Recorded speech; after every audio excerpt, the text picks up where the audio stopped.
Okay, I think we can officially begin this. I do just sort of want to announce that this is being streamed on YouTube live and will be made available in terms of recording on YouTube and, going forward. So this is the fourth meeting. The focus of the meeting, as you all know, is on the selection of the 6 commissioners. And I want to make sure that everybody knows that this will be also available on the commission publication site. If you have any technical assistance from the public, you can turn to Ty Lee, who can help you if you're in the audience or you're one of the commissioner panelists. And then finally, if you have public comment, you can submit it to commserv@bos.lacounty.gov. And with that, call to order. Ty, can you take roll call? Good morning, everyone. Welcome to the 4th remote meeting for the Los Angeles County Citizens Redistricting Commission. Today is Monday, December 28th, 2020, and the time is 10:05 a.m. I will begin this morning by taking the roll. Commissioners, please be prepared to unmute your mic and respond when your name is called. Commissioner Franklin? Present. Commissioner Holtzman? Here. Commissioner Maeda? Present. Commissioner Obregon? Yes, I'm here. Commissioner Orpinella Segura?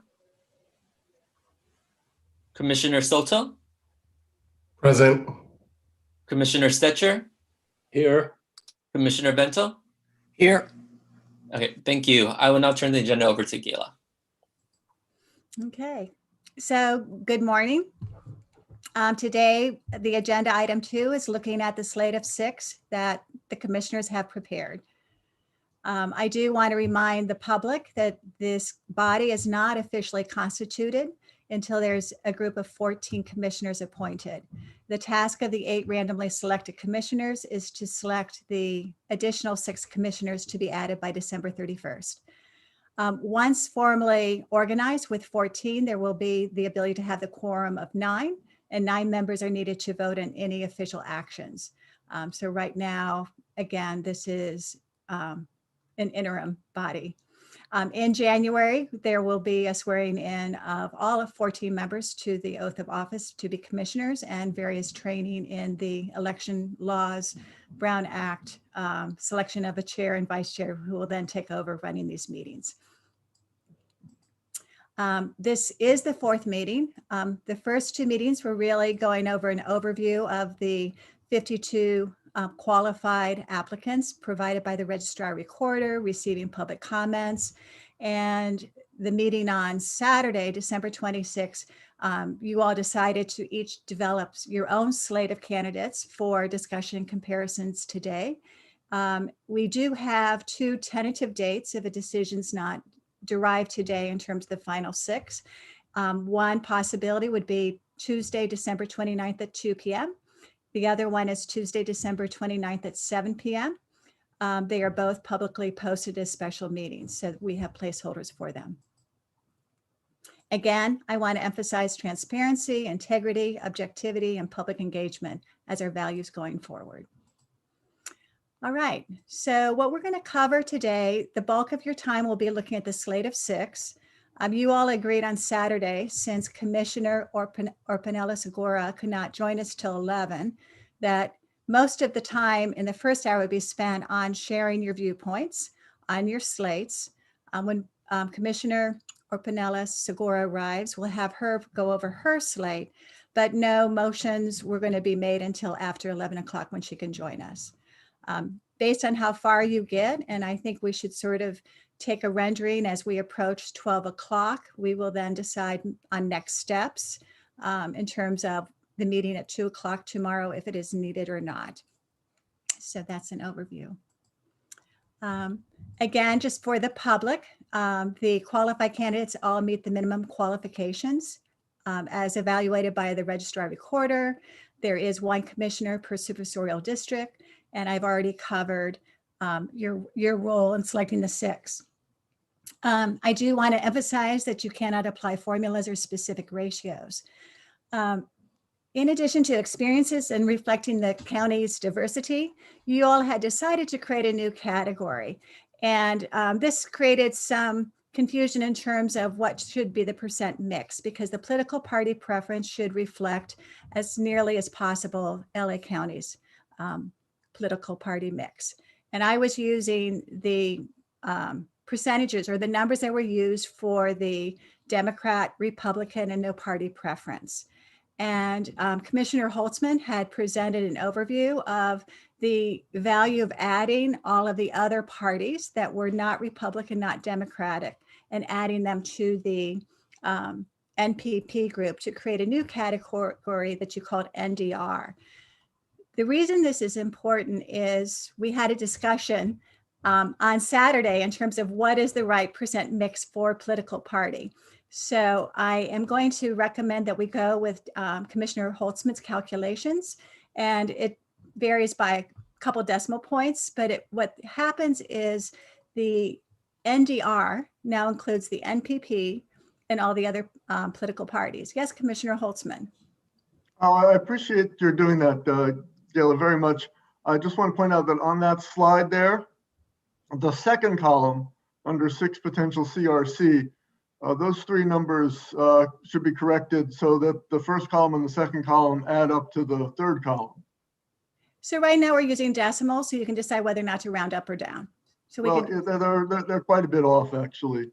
okay. Like the 3.1 should be 3.3. The 1.8 should be 1.3, and the 1.0 should be 1.4. Okay, I will make those corrections Okay.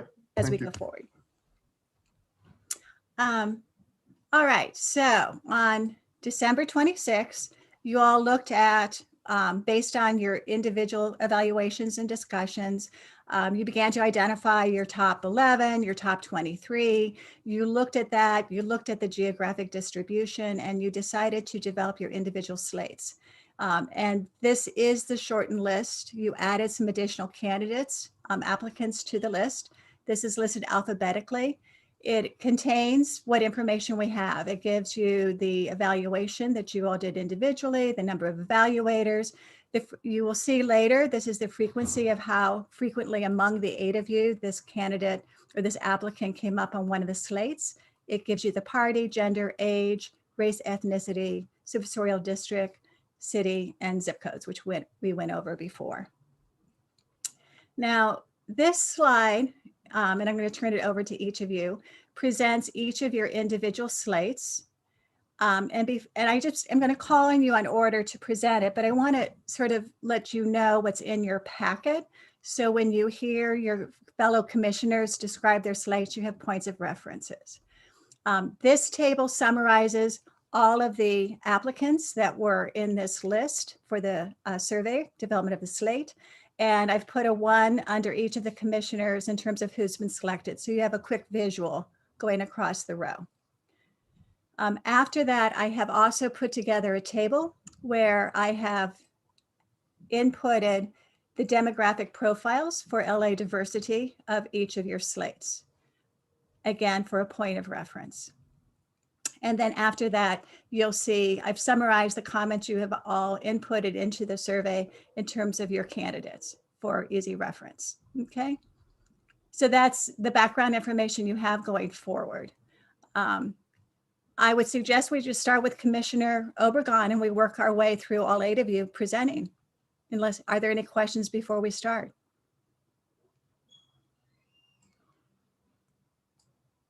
I cannot see Commissioner Holtzman on the screen. Yes, Commissioner Vento.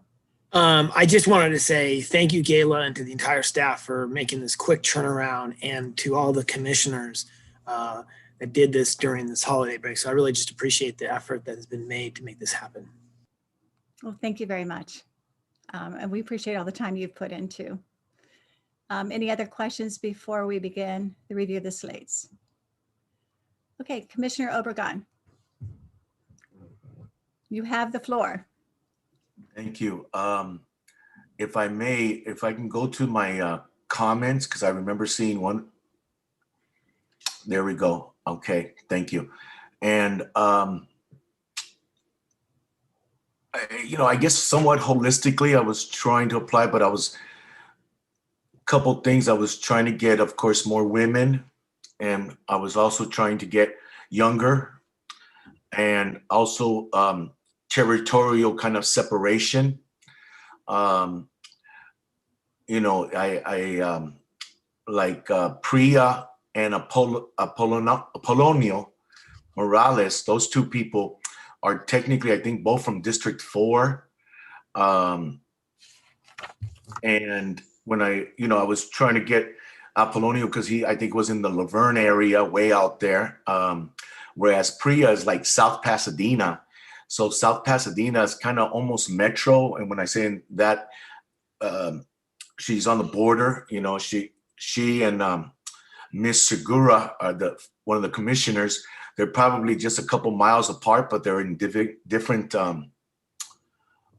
districts, supervisor districts, and yet probably the commonality between El Sereno and South Pass and Alhambra and everything, though the line kind of goes there. So I was trying to get people that kind of were a little close to the borders and stuff. Carolyn Williams, of course, and probably well qualified, increases diversity. She's a lady and she's on the west side, sort of kind of like Southwest Hawthorne. She kind of matches with the South area there. That's more representative of that area. She being Franklin, is in border area too. So, and the two communities aren't. So when we proceed to start to create new ones, I wanted a few ad hocs in a way, I guess. I kind of wanted 2 from each existing district that were qualified, and that's of course 10. And then we have 4 others, and the 4 others I was trying to use in a kind of ad hoc kind of way, trying to spread it out a little territorially, and some of them kind of were close to other areas, and that was really my sense. So I think I have 4 women here, and I think I have a couple young people, younger, let's say that younger than 50. I think Polonio and Priya kind of fit that. Okay. And I think we even get to touch on a little bit of the LGBTQ community with one of the representatives that is selected here. So I was trying to be balanced in the sense of 10, 2 from each district, and then 4 kind of ad hoc, and trying to create the diversity that would be good for us. I think that's about all I had to say. Okay, and just as a point of reference for everyone else, you'll see on this table, you'll see Commissioner Obregon's just a profile. So you will see here the mix in terms of the political party affiliation, the gender, the age distribution, which you talked about, aiming for slightly younger. You'll see the race ethnicity, and then you'll see the distribution by supervisorial districts. So that will help you all to have an overview as well. Okay, let's move on to, since Commissioner Orpanella Segura cannot join us till 11, let's move on to Commissioner Holtzman. And just let me know which slide you want me to put up. Yes, Commissioner Holtzman. No, I'm not next on the list. I was going left to right on But the I slide. wanted to know if we're going to discuss each slate as it's presented, or if we're going to go back through them once Commissioner Orpanella Segura comes on. It's up to you all. I thought maybe you'd like to hear everybody's overview before you discuss them. But if you want to discuss them slate by slate, let me know. What would you all prefer to do? Other commissioner thoughts? Commissioner Obregon. Maybe like, of course, I had just spoken, and if there's, I guess, any maybe apparent weakness or of the 6 selections, if there's any, maybe we can put another, how about this person, just to kind of just, because I do see the names are pretty repeated. So we have a lot of similarities in all the people, except there's a couple, three that might be a little deviation, and might be wise to touch on it for just a moment, but not have just to touch it, because there might be a sticking out question by one of the commissioners regarding the whatever. Might I suggest that maybe we have questions for clarification as each slate's presented, but conversation that has to do with really debate about different ones, maybe we hold it to everybody's had a chance to present their slates. Does that seem reasonable? Mhm. I sort of see heads nodding. Are there points of clarification regarding Commissioner Obregon's slate? Yes, Commissioner Holtzman. Just briefly, Commissioner Obregon, you mentioned the LGBTQ community. How does your slate touch on that? You're on mute, Commissioner Obregon. I believe Syra Soto had it in her essay. I have to go back. I did see that mentioned there in her essay, and I'm not saying she was from that community. She might have mentioned it and how her awareness of them, but I'm not sure of her exactly in that way. So I felt with Syra we had it. And talking out of turn, I wouldn't want to speak on any of the others. I think I felt that from remembering it, I have to review my notes and the essays, because I did read their essays again. Commissioner Maeda, I saw your hand go up. Yes, Dorina Wong also represents that community. When you say that community, Dorina represents Carolyn's community? No, the LGBTQ community. There you go. And I think I might have seen it more than just Syra, but I think Dorina Wong, like you just mentioned. Thank you.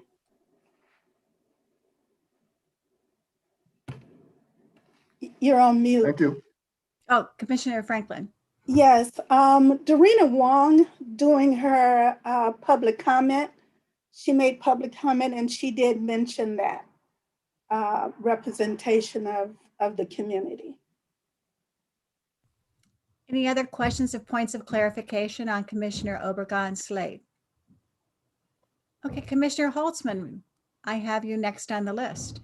Oh, yeah, because we're skipping Orpinel Segura because she's not here. That's correct. And you can let me know if you want this slide up or another slide up. Just let me know. How about the slide with my comments? Okay. There we go. Okay, let's go. Let's take them in. Well, first of all,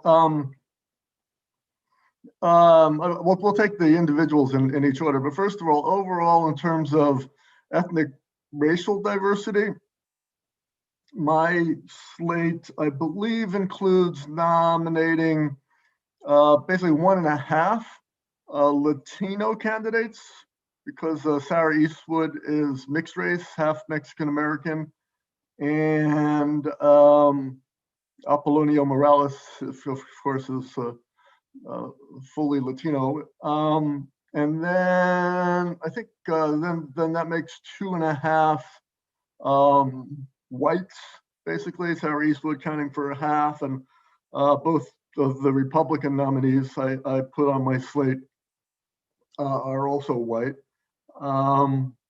And then the remaining 2 are African American or Black. So I think I have a good ethnic diversity happening right there.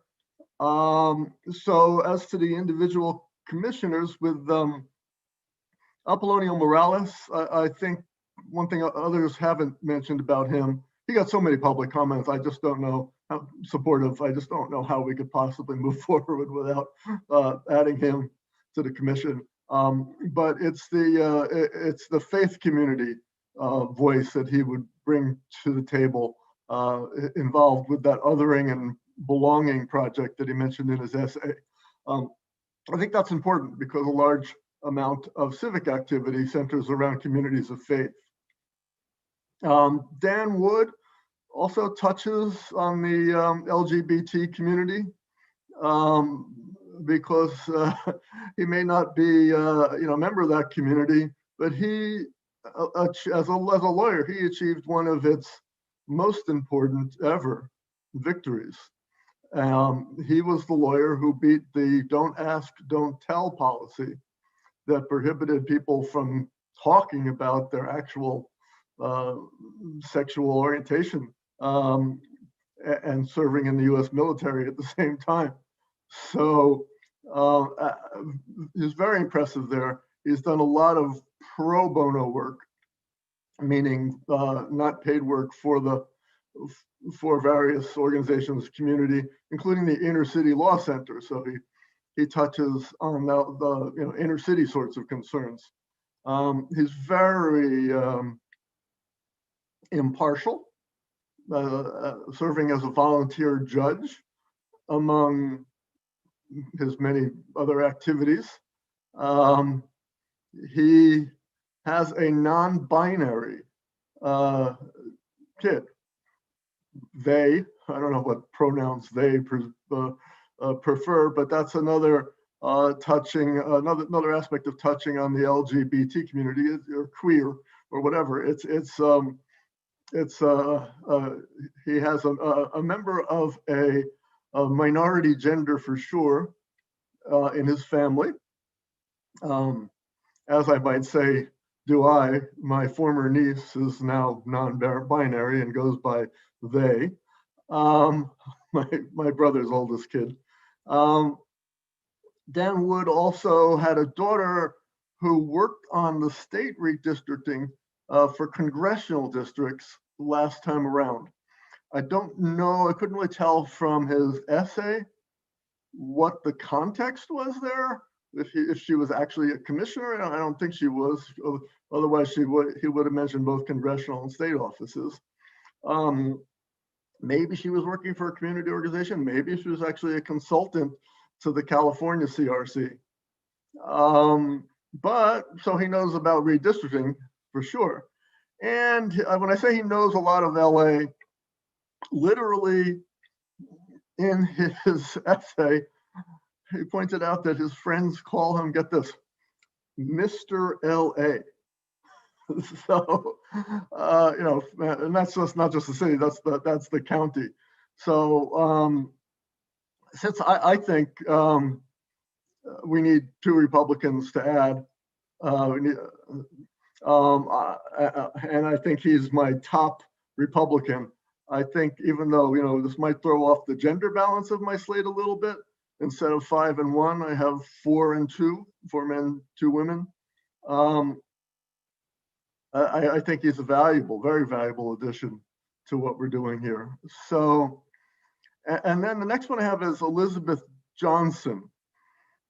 And as you can see, it's not only African-American, she's worked with senior communities and the communities of people with disabilities. I know from my work with the League of Women Voters and on electoral systems that the disability community is hugely interested in voting systems, ways of voting, access to polling places and voting in general. So having someone with a connection to that community would be great. That community has been known to lobby hard and even sue to further its interests. So I think it's very important to have that. She's worked on affirmative action. We're essentially doing affirmative action sort of here today, while in considering making sure we have a commission that looks like the rest of the county, looks like the county. What else? So she worked for LA, the city, LA DWP. She did work for LA County Health Services, but it looks like she's, that's past tense, that she's retired. So there's no conflict of interest because she's working for a county agency. I mean, if someone's actively working for a county agency, I think that would be a conflict of interest. But anyway, she's worked in Inglewood, worked with Inglewood, and I don't know if we have anybody who's from that area, but she's also got great number skills just because she's been a bank teller. And I guess because she was a bank teller, she was able to serve as a community-based organization's treasurer for several such organizations. And be nice to have someone anyway to look at our budget and see how we might direct our spending. She's also a teacher of conflict resolution. She would be great, I think, on our commission to serve in a sort of mediation role when and if we have disagreements. She might even be a good chair because of that experience. In terms of geographic awareness and diversity, all right, so she's been involved with fair lending. She was actually deciding about loans for something I don't have it written down here.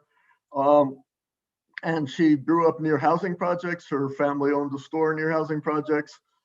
She knows mixed areas, but the fair lending thing is huge because redlining practices in the past, and that combined with those restrictive covenants and the deeds are really what mapped out the sort of segregation within our county historically. So she understands that, and I think she's worked to help break that down. So I think that's great. Okay, so Maria Williams Slaughter, also African American, I believe, sort of could hold down the south end of the county there with her involvement in Long Beach. She's also not a lawyer, engineer with an MBA, has PhD in education management, where she's worked on data-heavy programs and projects. So very strong on numbers and looking at census data for us and other overlays, I suppose, on our maps. Again, she's really good on impartiality, having served as a discipline officer. She's good on linguistic diversity. She actually started a program for English as a second language learners. And she gets bonus women credits, if you ask me. Bonus women credits because she's been a faculty advisor to a feminist organization and served on a body for Cal State Long Beach on the status of women. And she's worked for a printing company and worked on its diversity council. So she's sort of like got some extra oomph on economic and gender diversity. Mary Kenny is my second choice Republican. And again, I think we really should be putting two more Republicans on our panel instead of just one. She is retired. She's white herself, but has worked with the Chinese American community through her working with the East-West Bank. She's the East-West Bank, she mentions in her essay, is a designated minority serving bank that serves the Chinese American community. And of course, if you go to the San Gabriel Valley, it is all over the place. So she's got her business, her experiences in business, financial, insurance, real estate transactions. She is a lawyer too, as is Dan Wood. I think those are the only two lawyers I put on my slate. But I know I'm a lawyer too, but I may go inactive next year. I know there's been some concern that we're too lawyer heavy. And anyway, in case you want to know why I'm doing this in such detail, that's partly so we can help run out the clock until our 8th commissioner can join us. But the last one is Sarah Eastwood, who wasn't in the top 23 when we used that screening tool at the beginning of the process. So she may not be on some of the slides, but I think she'd be great. She's a young, well, relatively youngster. I think she's like 27 years old. When I was 27 years old, I thought that was plenty old, but little does she know now. Anyway, and she is queer herself of gender. The youth I mentioned, she's a renter, which, you know, I think is a very important interest group, because the County Board of Supervisors can certainly enact ordinances that have to do with rent control and rental housing and proper, landlord-tenant relations. So that's good. She's a writer of Metro, and Metro is basically a county service. By doing that, and apparently doesn't own a car, maybe she does, but by being a regular Metro writer, that's something unique that could come to the table in terms not just of being interest group, but in terms of geography, because it pretty much, people who are Metro writers are a little bit limited in their geographic scope, but have interest in expanding that, I'm sure. As I mentioned before, she's mixed race, half white, half Mexican American. She's a high school teacher. She does, and does, as she put it, data-driven work. So she'd be fine for numbers and carving out districts, etc.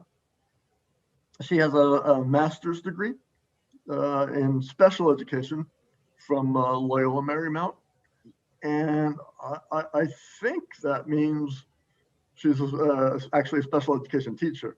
And if so, God bless her, because that is a tough road to hoe. But I'm not sure about that. In terms of her legal acumen, she's not a lawyer, but she knows education law. You really have to know that if you're in special education, because there's laws at every level governing special education and disability accommodations, etc. She says she knows voting law as well. And in terms of impartiality, she points out that she listens to varied opinions in her life. I don't really know how far that goes. Finally, as you can see there, she lived in 3 different areas in Los Angeles County. I think one of them was the downtown area. So she actually knows a lot, could bring a great breadth of knowledge. And just by virtue of being one of the top 60, as the Registrar-Recorder's office chose, she's qualified. What I really should have said at the beginning is all of the candidates we've been considering at this point are all perfectly well qualified to serve on the commission. We're just choosing which ones we want based on gaps or proportionality. So, if any of them are listening now, thank you for applying. I know at least one of you, and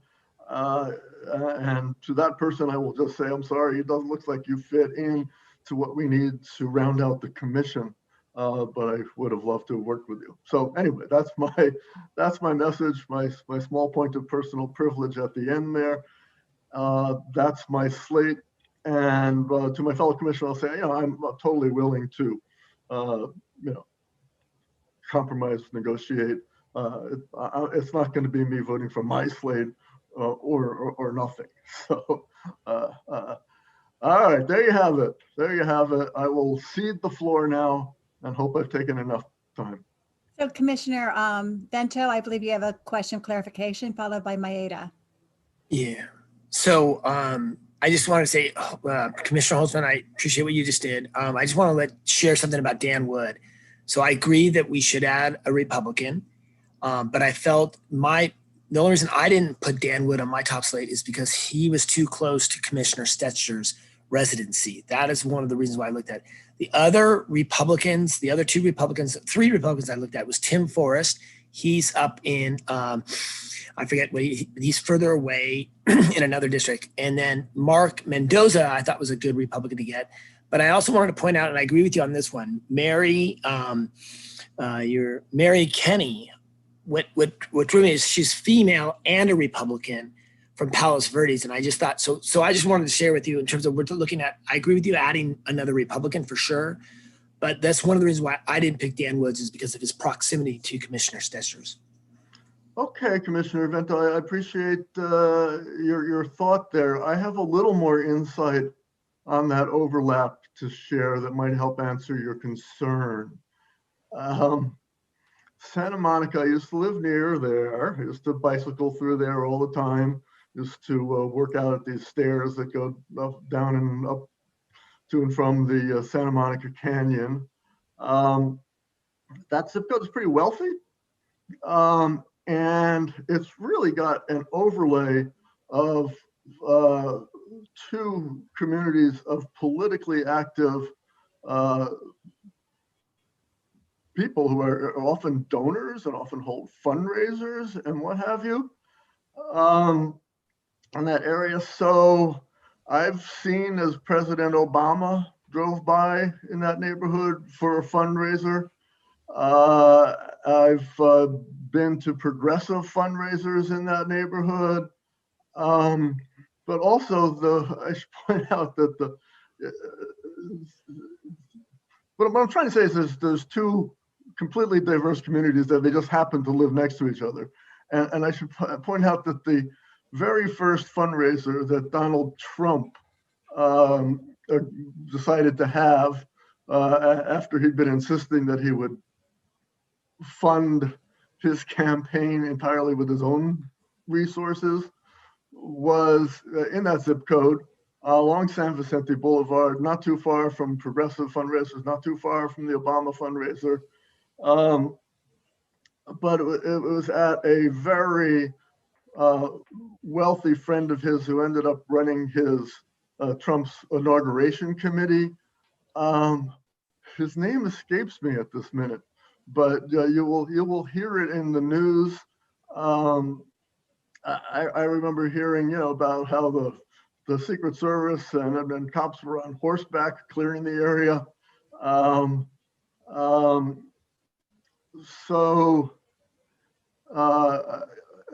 Anyway, I don't have any problem with the geographical overlap there because politically, the two have got to be night and day. In that neighborhood, you're either strong one way or strong the other way. So there you have it. So Commissioner Mayeda, I think you have a question of clarification. I do. So Commissioner Holtzman, first, thank you for the thinking outside the box, as it were, outside of the other consensus that had been developed by the other candidates. It's interesting to hear your views. I do have a question though about what consideration you gave to increased diversity in terms of the representation of Asian Americans. You don't have any listed there, and I recall in one of the past meetings, you made a point to say that the fact that someone says they can represent a community is not the same as being a part of that community, and the latter was more significant. So I don't think, although Mary Kenny may have other virtues, and I agree that she would provide some benefit in terms of geographic representation, et cetera, I don't think the fact that she works for East West Bank really weighs much in to my thinking as far as representing the Asian American community. So to respond to that, Commissioner Maeda, let me say two things. First of all, you're right about what I said. And I agree that Mary Kenny's connection to the Chinese American community doesn't necessarily make the commission look like LA in that particular way. But the other thing is, I don't think we're really going to be able to end up doing anything other than keeping the San Gabriel Valley Asian American communities together in one district. And I really think we should. I personally, okay, again, it's not me as being a member of an Asian American community, but I know Kathy Fung from Common Cause, who's been a great advocate of independent redistricting. And I know one of her concerns is that Asian Americans haven't been represented as elected officials quite as much as perhaps they should, given their numbers. So if we leave off, say, Dorina Wong would probably be the best choice for Asian American representation. I'll promise you, I'll personally, investigate their interests and hope to protect them. But I appreciate your comment. Perhaps we can switch somebody out for Dorina Wong on my slate. Okay, I don't see any other hands. I'd like to make sure we cover all the slates. I think it's helpful, since we've gone over Commissioner Obregon's demographics, just to give you an overview. You'll see this column here for Holtzman in terms of the mix by party. Actually, part of this is hidden on my screen, but you have the Democrat, you have one NDR, you have Republicans. You see the gender mix here, 4 and 2. You see an age distribution in this column. You see the demographic analysis, and then at the bottom you have the supervisorial district. And again, just a general overview. Again, on that, I would assign half, an extra half Latin and take away a half white for Sarah Eastwood. So actually, I was finding on a number of the applications, they would list one of the two mixes pointed out, so we could update that. Commissioner Franklin, I believe you are next, and let me know what slide you like me. Do you want the comments put up again? Yes, please. I'm sorry, here it is. Okay, thank you. First of all, I appreciate public comments. I really listened to the comments of the public, and which swayed some of my decision, along with reading the applications and so forth, and looking at diversity, age and gender, and making sure that the commission is rounded out and look like the County of Los Angeles. So that in mind, Apollonia Morales, I appreciate the public comments that were made on his behalf. What swayed me is the fact of looking at getting more commissioners that were in the age group, of the younger age group, age category. Plus, Apollonia is Mexican American, and doing the initial overview of the comments made by the public, there were recommendations that at least 3 Mexican Americans serve on the commission. So that in mind, he's 42, he's Mexican American, he's a strong community advocate, and that's why I'm recommending him. Carolyn Williams, an African American, she's a woman.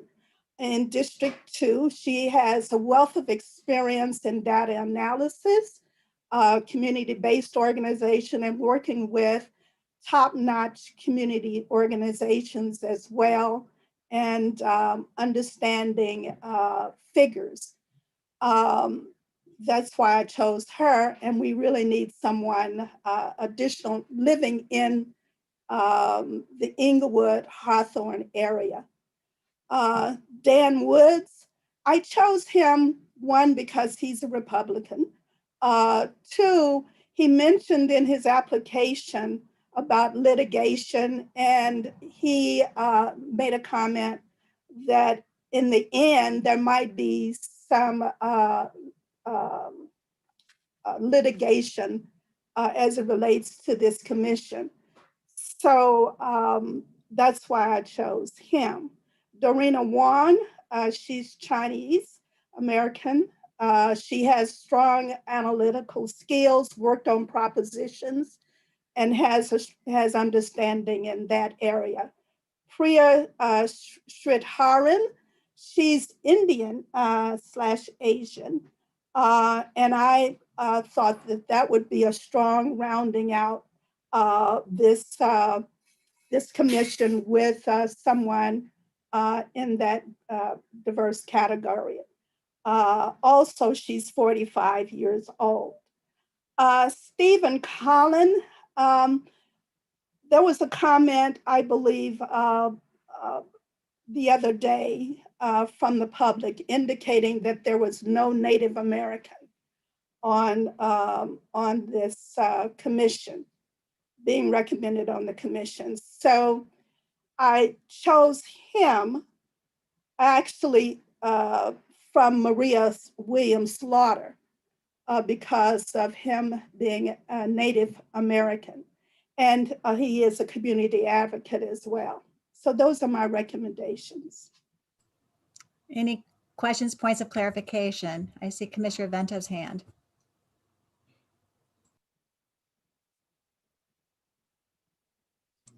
Commissioner Franklin, I appreciate your feedback. So I looked at Stephen Collin as well, and I just wanted to share this with you. In terms of his application, I didn't feel it was very strong. I don't know if any of you guys looked at it, but he just kind of listed bullet points. There wasn't a lot of like dialogue or sharing, and that's why I didn't consider him compared to Maria Williams Slaughter. I just wanted to share this with you. I mean, some of the candidates really took the time to go into depth with their stories and share their feedback. So I just wanted to share that on a personal note. Like I considered Stephen Collin, but I saw his application as not being as strong or complete as the other ones. So I just wanted to share those sentences. Correct. I agree with you, but that's why I preferenced my comments beforehand. I appreciate public comments, and that I paid attention to that. And I wanted to make sure that I offered him, Stephen Collins, as a possible candidate because of his him being a Native American. Questions from any other, points of clarification from any other commissioners? Okay, so let's look at the demographics on the next column with Commissioner Franklin. You'll see the mix here of parties. You'll see a split 3 female, 3 males. You'll see the age distribution. You'll see here the ethnic racial mix, and you'll see here the distribution by supervisorial district. With that, I think we should proceed with Commissioner Stetcher. And would you like me to go to your comment page? What would you like to have? I'd like you to go back to the matrix that you just showed. That one. Yeah, thank you. I recognize in all of these that we have some impossible challenges. We can't pick real people that will give us the perfect balance across gender, location, ethnicity, party, age, different interests and skills. So I wanted to tell you which things I thought were the most important. In picking my slate, I tried to emphasize getting a balance in terms of ethnicity, race, location, and a party. And so if you look down, and I don't have a pointer, but my is 4 Democrats, 1 NDR, and 1 Republican. It's 3 we're identifying as Latin or Mexican American, 1 white, 1 Asian, 1 Black African American. And that's spread out across the supervisorial districts, which are not the most important, but if you look at the map, it's spread out across the map. So then, Gayla, would you go back to the list? That's sort of what, oh, my comment, sorry. That's sort of what drove my list. I select, and I will try to be a little brief, since we're familiar with many of these people, and I don't need to repeat things. I included Apollonio Morales because of what we heard, but I want to just remind people that no one else realized they had the opportunity to bring recommendations and public comment. And so we might have heard an awful lot of supportive comments about other people had they been clever enough to recognize that that opportunity was there for them. So I don't want us to be overly swayed, yet reading his application, I thought he does have strengths. Carolyn Williams, we have talked about, and I think is a very strong candidate. Dan Woods and I share the same city, and I just don't think it looks good from a point of view of someone picking up the slate, the commission, if they see Santa Monica, Santa Monica. So I worried a lot about the sort of public perception of the richness of our slate, and I discounted Dan despite his incredible skills because he had the misfortune of being located so close to me. Dorina Wong is strong, but she seemed to be similar in terms of background and strengths to Priya. And they both have legal expertise, and I picked Priya on my slate. And because she's younger, she was located in a district where we didn't have as many people. And I've since learned, if you look at the Q&A, that she also is a member of the LGBTQ+ community, which broadens her appeal. Margaret Milligan, I think, is the person on my slate who does not appear as often on others. She is another attorney, so I don't want to be overly strong, but she has, her work is in campaign finance with a public interest law center. She's been broadly familiar with the county through working on the grand jury, and her work there was involved getting out all throughout the county, and she has strengths in terms of child advocacy. So I added her to my slate, and Mark Mendoza as well, who I think is a very strong candidate, and I don't know how we resolve this question about whether he has a conflict of interest or not, since he works for LA, works on projects relating to Metro and the siting of and construction of stations.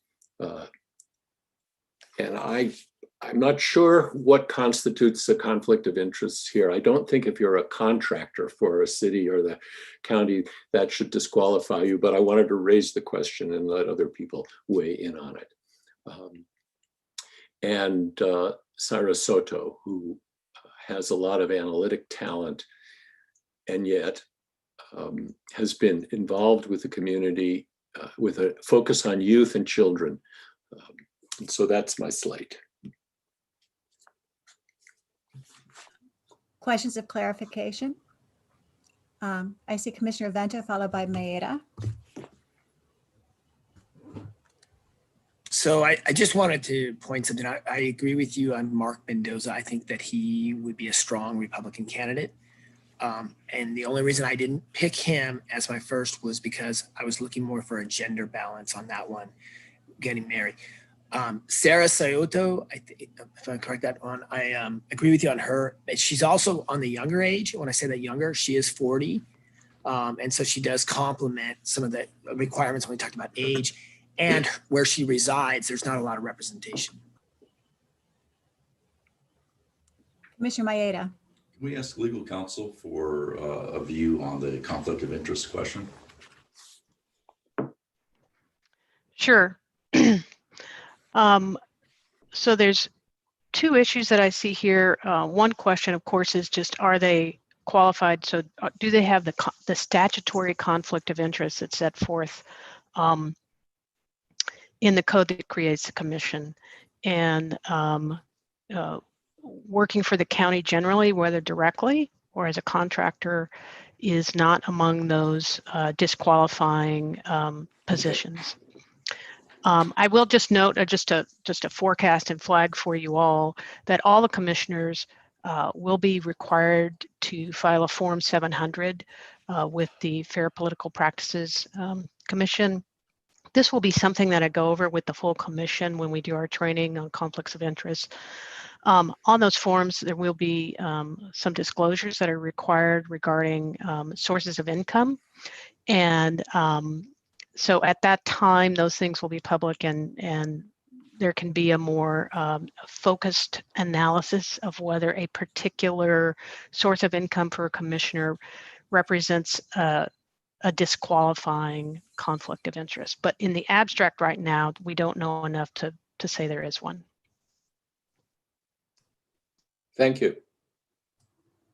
Any other points of clarification? Okay, just again, you'll see here, Commissioner Stetcher's demographics. You'll see the breakdown by political party, gender split, age distribution, ethnic distribution, and then supervisorial district. And with Can I that, ask before we move ahead? I noticed that for Commissioner O. Pinella Segura, the numbers don't make a lot of sense. Oh, there she is. When it's her turn, either she can explain them or you can correct them. okay. Thank you. And again, we received your input by 4 o'clock yesterday. So if we have any of those corrections, just let us know. Welcome, Commissioner Orpinella Segura. I'll let you get sort of settled in before we ask you to go over your slate. We're going to move on to Commissioner Soto's slate. And Commissioner Soto, oh, I'm sorry. Let me get this in here. Commissioner Soto, I want to give a little shout out to him. He was the commissioner that provided an example of what we could post at the start of every meeting for people to wait while it's on YouTube before we actually officially started. He was the one that also has come up with the suggested template if there's a recess for us to post. So anyone watching live would not be left in suspension about what is really happening. So Commissioner Soto, I want to give you a special thank you for that. Would you prefer that I show this slide or your comments, demographics? What would you like me to display as you walk through your slate? We could start off with the demographics.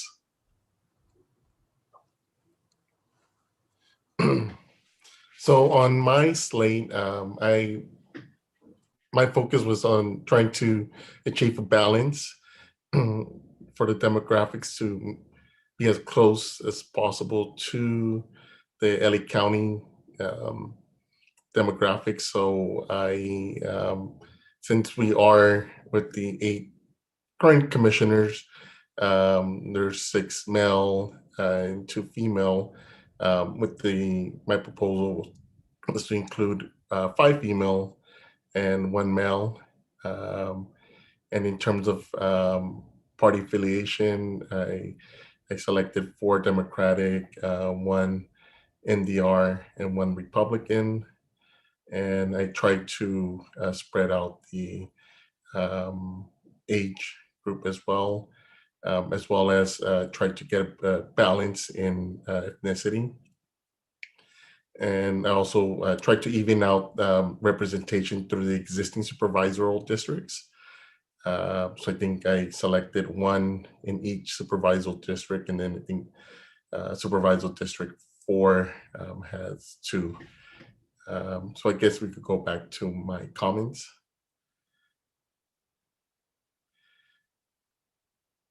I believe most of the people that I put in my slate, there's already been comments that have been made previously. I also selected Polonio Morales just for his lot of public input and his community activism. Caroline Williams, who has a lot of social networks and is a board member for a major nonprofit. I also included Dorina Wong, an attorney, and She's Chinese and has helped the LGBTQ communities. For the Republican, I included Mary Kenny, who is a female Republican, and she has also been helping veterans. So veterans, they're a group that gets overlooked. So I think that she'll bring up some insight into assisting veterans. Also included Sarah Soto, community activist as well. She's bilingual, and she works for the Children's Defense Fund in California, and she's Latina, immigrant, and LGBTQ. The final candidate is Teresa Fuentes.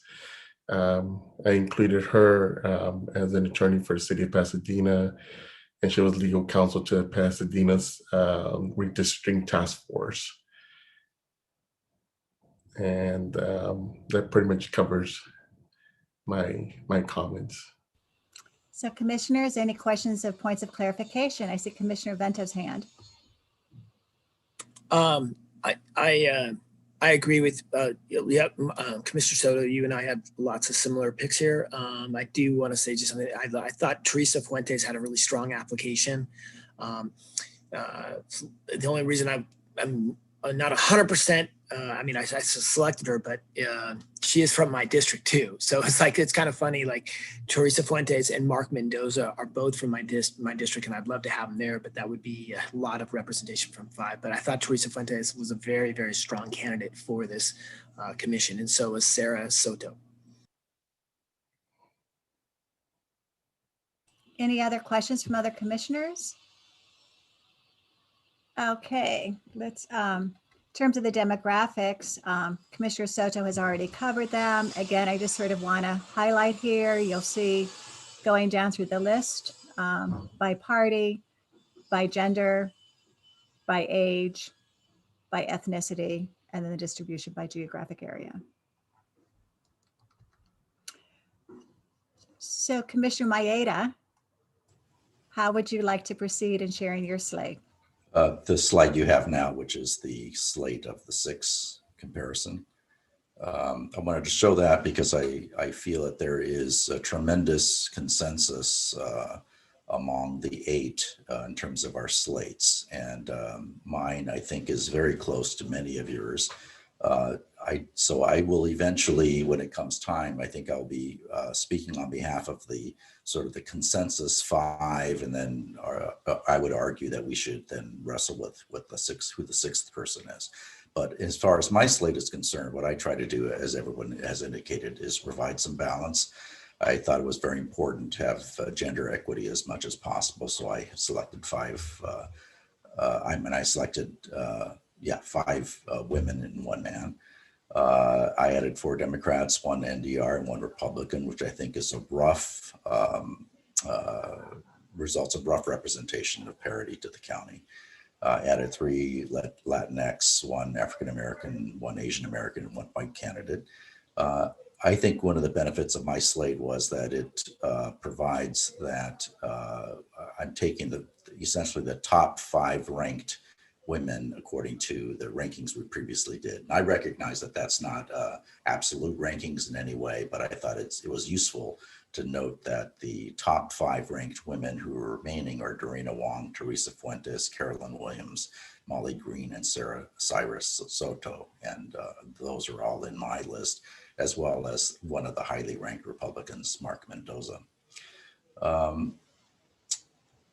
I think that there also is rough balance in terms of the representation in the districts, with the exception that I did not add anyone from District 4, but I recognize that Apollonio is someone that I perhaps overlooked initially. I was moved by the significant outpouring of community support that we heard, went back and took a look at his application, and I would have regarded him as an alternate in mine, but I'm happy to include him in if there seems to be consensus to include him in. But in general, my slate is very, very comparable to the consensus 5. And I'd be happy to answer any of your questions, as well as to, when it comes time to discuss how we move from what I think is a consensus to the final 6. Questions of clarification for Commissioner Maeda? Okay, I don't see any hands, so I think we'll go on to Commissioner Vento. Gayla, you can just stay right there on this stage. Everybody, I think I share a lot of crossover with a lot of you. I'm not going to go through in detail because I think we've heard a lot about the different candidates. I will just reiterate this. I did select Mary Kenney as the first Republican only because she was a female and are trying to get a more of a gender balance. But I would be open for Mark Mendoza if you went, and I would be open for Tim Wood because of the location that he comes from. And I was, again, I was listening to the public comments about Apollonio Morales, and that's one of the reasons. And I thought Dorina Wong was a very strong candidate, and so was Maria Williams and Carolyn Williams. So I think that there's a lot of, we share as a group some similar areas. And so I don't have much to say other than that, simply because we've had a lot of conversation about the other candidates. But I will say that I felt like all of the candidates were well qualified, and this was not an easy process. So. Questions for points of clarification for Commissioner Vento? I do not see any hands, and I also want to apologize. I had gone over the demographics for each of the other commissioners, and here you might want to focus more specifically on Commissioner Maeda and Commissioner Vento's mix in terms of party affiliation, gender, and you can go on down through the column. Okay. So with that, Commissioner Orpinella Segura, we'd like to go over your slate. And you need to let me know if this is the slide you want to talk from, or the demographics, or your comments. My comments, please. Good morning, everyone. Thank you for your patience in my schedule. I really appreciate your patience, and thank you so much, Gayla and the team, for putting this together on a very tight deadline. I appreciate your work. Just catching up, I did see that my slate had some commonalities with the commission that we have, or the 8 members. Can everyone hear me? I'm seeing a notification that my internet is kind of faulty. Yes? Okay, thank you. So the points that I want to share in selecting my slate, something that I kept in mind was diversity and background. I did share this in our previous meeting. I think we have strong candidates. We have several who have law backgrounds. So I would just ask the commission to keep in mind to diversify who we have in terms of background, so that we're able to have different lenses coming from different people. Christopher Castaneda, I believe he has the same zip code as myself. I placed him as my top or as my pick for the slate because of his background in mapping tools. I think that could be useful. But I'm open to other suggestions from the commission. Yeah, and I think the rest are very comparable to everyone else's. For the Republican representation, I listed Mark Mendoza. I noted that he has worked on policies addressing displacement. I think that's an important background to have in our commission. Yeah, that's really the only points that I wanted to share at this time. So since you just arrived, Commissioner Orpanella Segura, we've asked the commissioners to ask questions of clarification, and we're going to hold sort of debate until after everybody had presented. So questions of clarification. I don't see any hands going up. Oh, Commissioner Vento.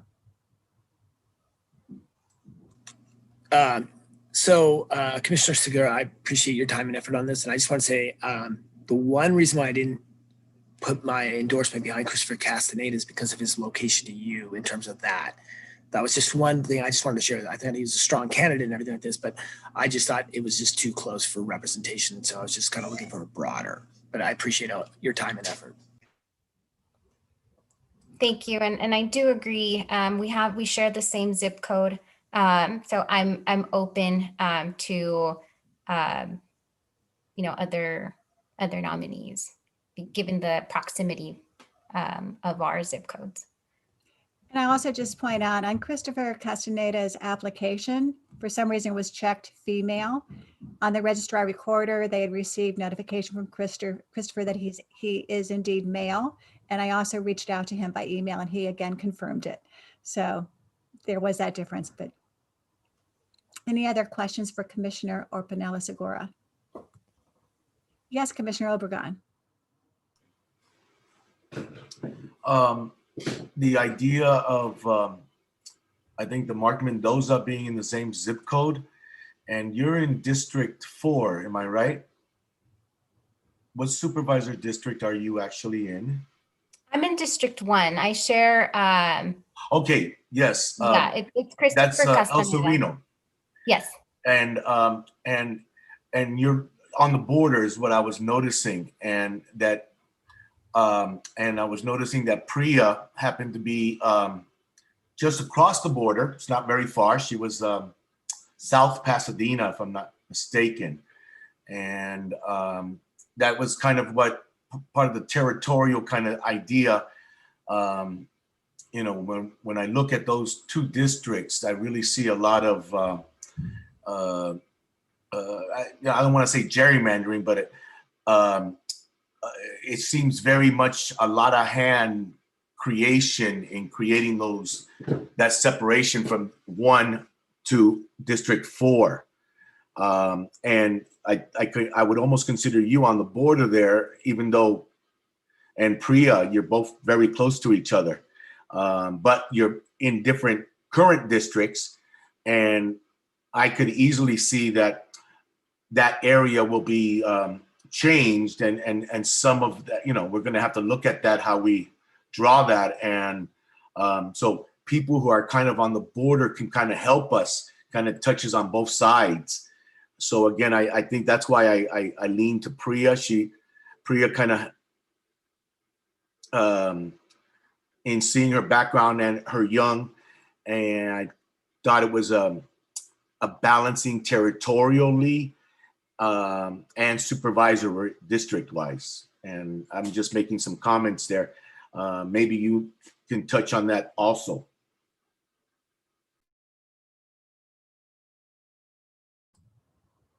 Commissioner Vento, let Commissioner Orpanella Segura, then I'll call on you, okay? And also I will just mention to everyone, Ty has updated the map, so we will go through those as also background information for you. Go ahead, Commissioner Orpanella Segura. Thank you, Commissioner Obregon, for your feedback. I thought Priya had a strong background. The reason I did not place her on my slate, I'm going to go to my notes, if you can bear with me. Again, she has a very strong background. I noted that she was an attorney, and while she has strong connections with the AAPI community, in terms of representation, I thought Theresa Wong, who is also an attorney, shares experiences within the AAPI group. So I thought maybe they were similar in background, and that was the reason I went with Theresa Wong. I thought perhaps she could assist us. And Priya was, although had similar backgrounds, I selected Dorina Wong. And I'm not sure exactly, or maybe Gail, you can show us the map so I can see where Priya. Yeah. Do you want to do that now, or let's do the maps collectively, if that's okay with you, both Commissioner Obregon and Commissioner Ornelas-Agora? Yeah, that's fine. Commissioner Vento. So Commissioner Obregon and Commissioner Segura, I appreciate your feedback. And one of the reasons why I chose not to elevate Priya on my list is because of the location where she was.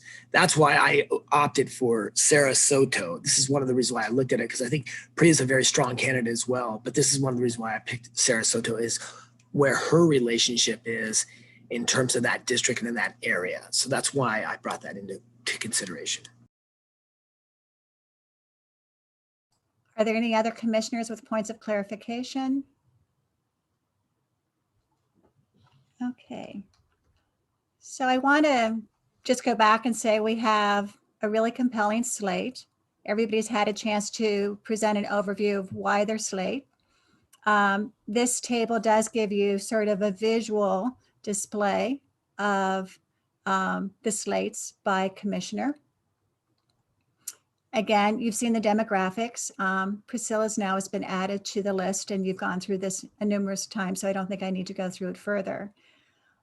What I wanted to also share with you as just some background is just, you know, where there seem to be some patterns. This is not in any way trying to tell you what your final slate should be, but there were 5 candidates where there was at least 4 to 7 of you who had them on the slate. I have included in Appendix B what that demographic profile would look like. And I think to Commissioner Maeda's point, this is what he was referring to as a consensus slate. It by no means determines the final. It does give you flexibility if you wanted to look at the next 3 in terms of the demographics. And I'm happy to go through those numbers as well at this time if you would like to see them. Can I just sort of, would people like to go to Appendix B, or would you rather wait? Okay, so again, it's just to try to show you where there were some patterns. Sorry, I have to, oh, I also have in Appendix A, each of your comments by candidate, if you wanted to look at the candidates' comments across commissioners. Appendix B, I'll just call it a consensus slate. Basically, this is the profile of the people in this category. When I filled in the table, it does give you a mix in terms of party. This is sort of the target numbers here to the right in this column here. Again, you are to reflect as nearly as possible as you can. It gives you an idea of the gender mix. It gives you an idea thereof by age and ethnicity. And then finally, supersorial district. Okay. If you look at the next 3 on the list, interestingly, they're all women. They each represent a different party affiliation, which gives you some flexibility there. By the 3 women, if you add 1 more, that would make it 6 females and 8 males on the commission. Each represent different races and ethnicities, and 2 are in supersorial district 4, and 1 is in supersorial district 5, which would weight more heavily the number of people coming from supersorial district 4. But to Commissioner Obregon's point, those district lines are going to be all revisited anyway, and you've met the requirement of 1 per supersorial district. So that's that background. The other piece of information we could go over at this point are the maps, which Ty is updated, and then discuss any just sort of points of clarification before you receive public comment. So should we run through the maps now, or are there any questions sort of on sort of this analysis of where there was some commonality, some trends? Commissioner Obregon, I see your hand go up. Yeah, I think it would be good to see the map. I I think you had a map that showed the original 8 and the added 6, or the candidates for adding the 6. So Okay. yes, I'd like to see that map if possible.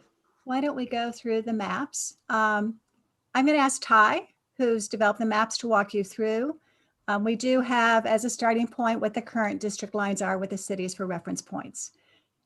Commissioner Holtzman has his hand up before Ty speaks. Go ahead, Commissioner Holtzman. Just briefly, my understanding from work with organizations, et cetera, about the word consensus. The word consensus, when you're working towards consensus, you're working towards no disagreement, zero disagreement, 100% agreement, or at least abstain. So I wouldn't actually use the word consensus Okay. at this point. Do you have a better word you'd like to use for the trending I patterns? don't know, popular. Popular? Do people prefer the word popular? No, I prefer the word consensus. I'll echo that. It will be a consensus when we finally vote on them, or it will be a decision. But I believe it's a independent legal counsel. There would need to be 5 out of the 8 votes to support a final slate that would be adopted. Yes, you need a majority of the 8 to approve the final slate. At this point, the term consensus does not mean all 8. It means candidate for a potential motion or whatever. Go ahead. I mean, and the I other think thing is- plurality. Yeah, plurality is fine. The other thing is that we're not actually working towards consensus on individuals. We're going to try and work towards consensus, or at least a majority agreement on slates. So Right. the whole focus here on individuals is a little misguided to me at this point, since we're considering slates, not individuals. Okay. You just went mute, Commissioner Holtzman. I assume you had finished your comment. Any other comments before Ty goes through the maps? Ty, take it away. All right. Hi, everyone. So Gayla, can you go ahead and go to the next slide? So we've updated the map so that the color coding is more consistent, taking out the initial process of the top candidate ideas in terms of your rating system. So here we can see that blue is still where the zip codes are for commissioners, current commissioners. Green is where there are potential candidates. And the red is the one zip code where Commissioner Orpanela Segura is and one other candidate. So this, again, we took off the layer for the districts to make this a little bit more broad, but also to make sure that you all have an idea of how the zip codes are spread across the county. So moving on to the next slide, just so that we can zoom in so you all can see where each of the candidates are located.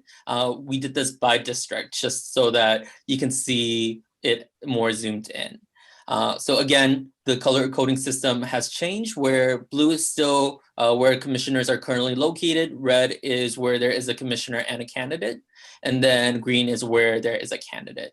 And it is worth noting though, in West Covina, on the west side of District 1, I'm sorry, the east side of District 1, James Soma has withdrawn, and that was discussed in the previous meeting. And then to the next slide in District 2. 1 second, Ty. I think it also includes the original 23 plus the names that were added in the last, so you could still have all of the displays in front of you. I believe Correct. there's a question from Commissioner Stetcher. I before we found, proceed. never mind, I found it. I couldn't see what the asterisk meant next to Rosalinda Luogo, but it's below the word district. Yes, so an asterisk refers to zip codes that are straddling multiple districts. And then also, thank you, Gayla. This has also been updated to include the 2 candidates that weren't in the original top 23. Sarah Eastwood, and apologies, I believe I added an H to the end of her name when there shouldn't be an H. And then you'll see in District 4, I also included Stevan Collins. So moving on to District 2. Here we can see the 2 commissioners, Commissioner Mayeda, Commissioner Franklin, located in the blue zip codes. And then the candidates that, the current candidates in green. And then to District 3, same spill where Commissioner Stetcher is located in the blue in Santa Monica, and then the zip codes coded in green are the current candidates. And then in District 4, Commissioner Soto in the northern part of the zip code, the blue zip code that's further north. Also included Commissioner Franklin's zip code here, though Commissioner Franklin is listed in District 2, but the majority of her zip code is in District 4. So just wanted to include that here as well for frame of reference. And then again, we see that here that Stevan Collin is also added in Redondo Beach. And then for District 5, we have Commissioner Holtzman and Commissioner Ventel. Commissioner Ventel located further north and Commissioner Holtzman located in Burbank. And then the 3 candidates that are listed in District 5. And those are the maps. So we should, I mean, are there any points of clarification? Because the order is going to be, once you have your points of clarification, you will receive public comment. And then you will then discuss in more detail what a slate of 6 possibilities might be for you to consider going forward. I know it's been an hour and a half. I don't know if you want a break before you receive public comments. If you have questions now, you want to receive public comments, then maybe take the rest and then come back. I'm looking to you all for your guidance of your preference.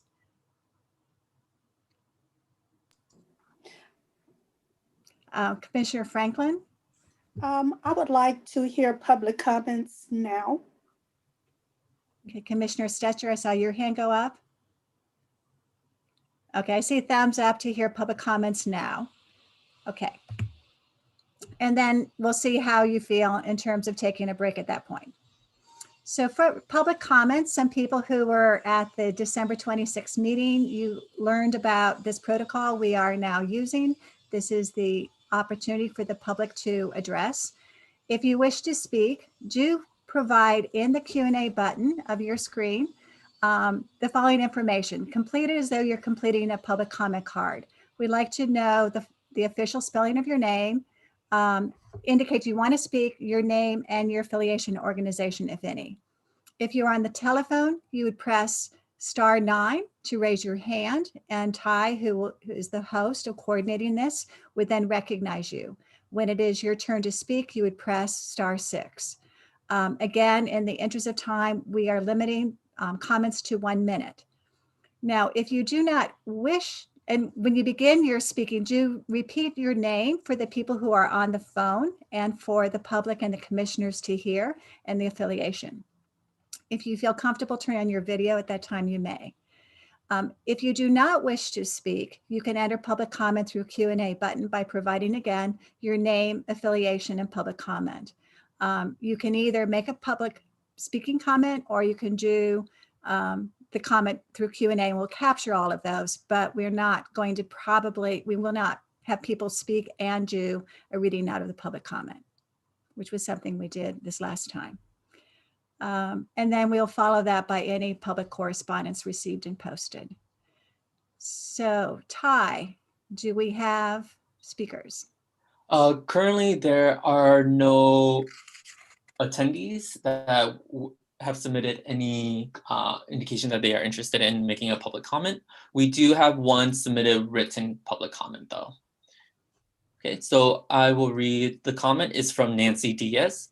Dear Commissioners, after reviewing the Excel candidate assessments, it appears that the 52 remaining candidates were not fairly reviewed by an equitable number of evaluators, which raises disproportionate rankings. There are candidates who were evaluated only by 2 commissioners versus others who had 4 or more.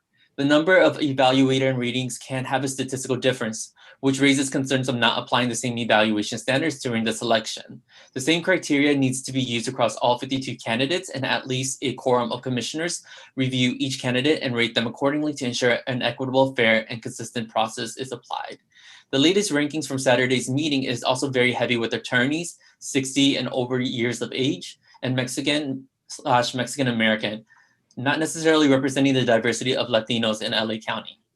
Also, there are several overlapping or close to proximity candidates being considered. Less representation east of LA County, Pomona, West Covina, Diamond Bar. Finally, who is assessing conflicts of interest, as some have worked in state or county roles. And I believe there are no more public comments, so we will now move on to the discussion among the commissioners for a shortened slate of 6. And I will turn to you to see how you want to proceed. I see Commissioner Holtzman's hand is up.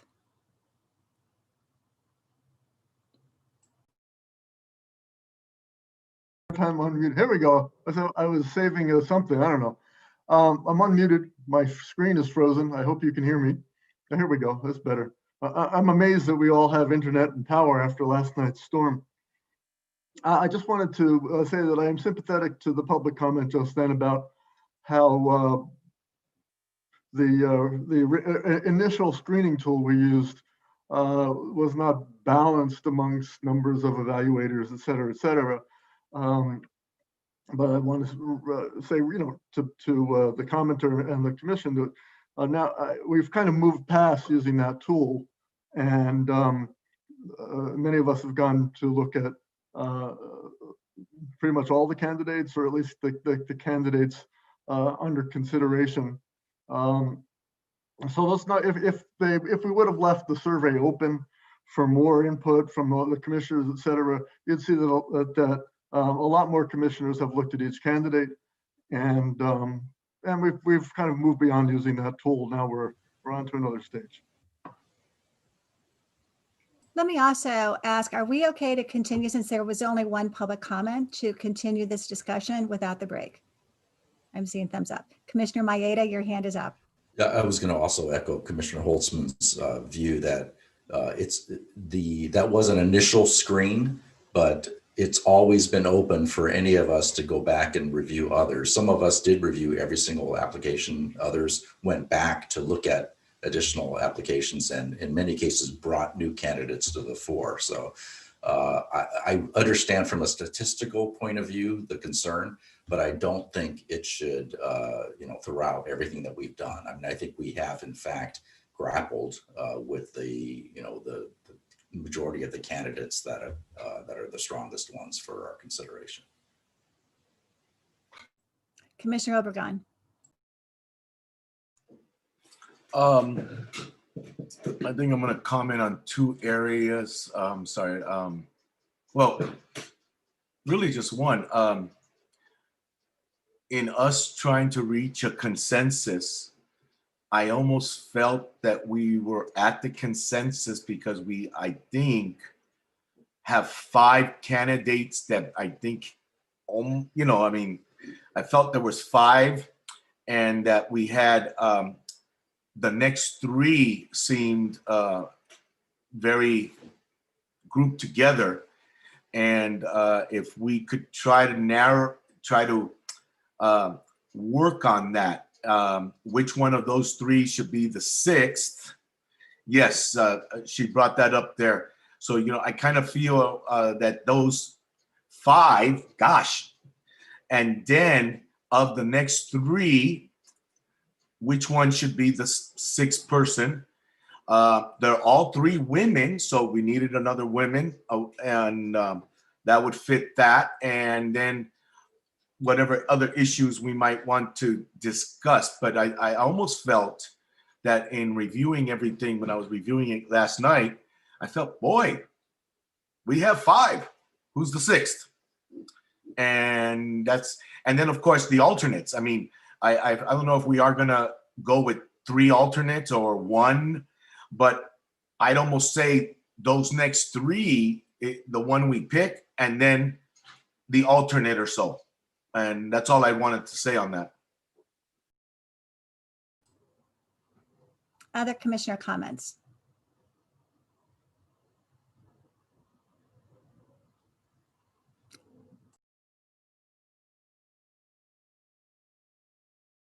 Commissioner Vento. Yes, thank you. I was under the impression for the alternates, we were going to do that after we get the slate of 6, or I'm sorry, the slate of 14, correct? That is correct. It has to be decided by the full 14 commissioners. Correct. And that'll be part of the process of developing your bylaws.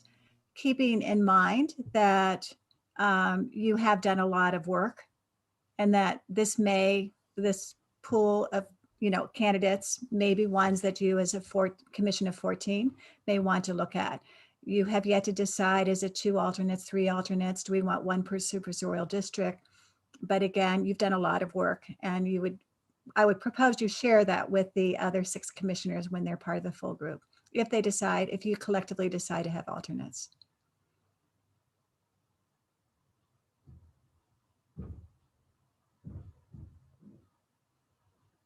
Commissioner Stetcher. In the spirit of Commissioner Obregon's comments, I move that we select Carolyn Williams, Dorina Wong, Apollonio Morales, Syra Soto, and Mark Mendoza as additional commissioners for the LA County Citizens Redistricting Commission. That's 5 slots, and then we can discuss the 6th.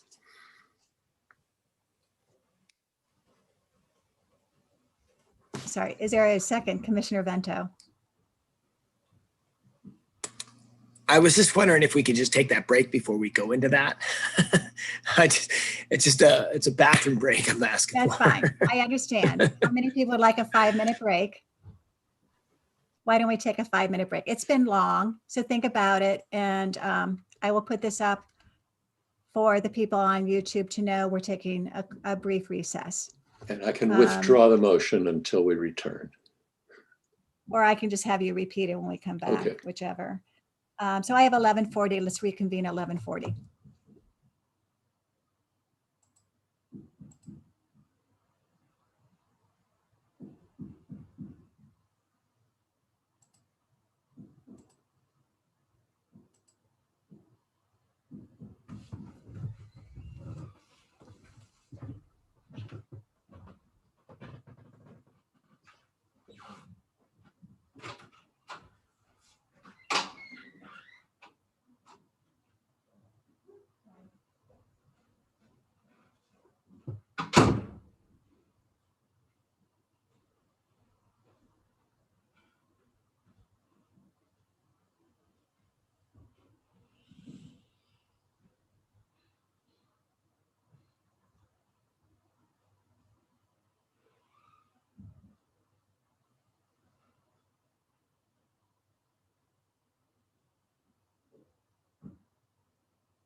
I'm just going to announce we have about 1 more minute before a 5-minute break is up.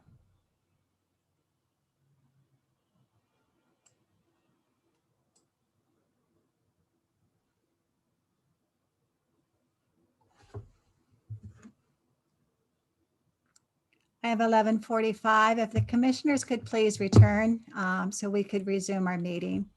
Please turn on your videos.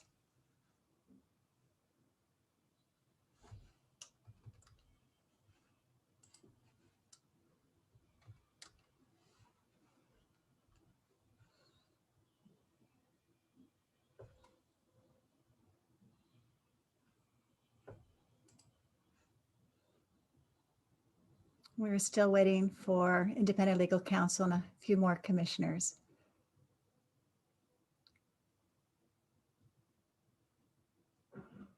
We have 6 of our 8 commissioners here. 7? I think we're missing Commissioner Vento.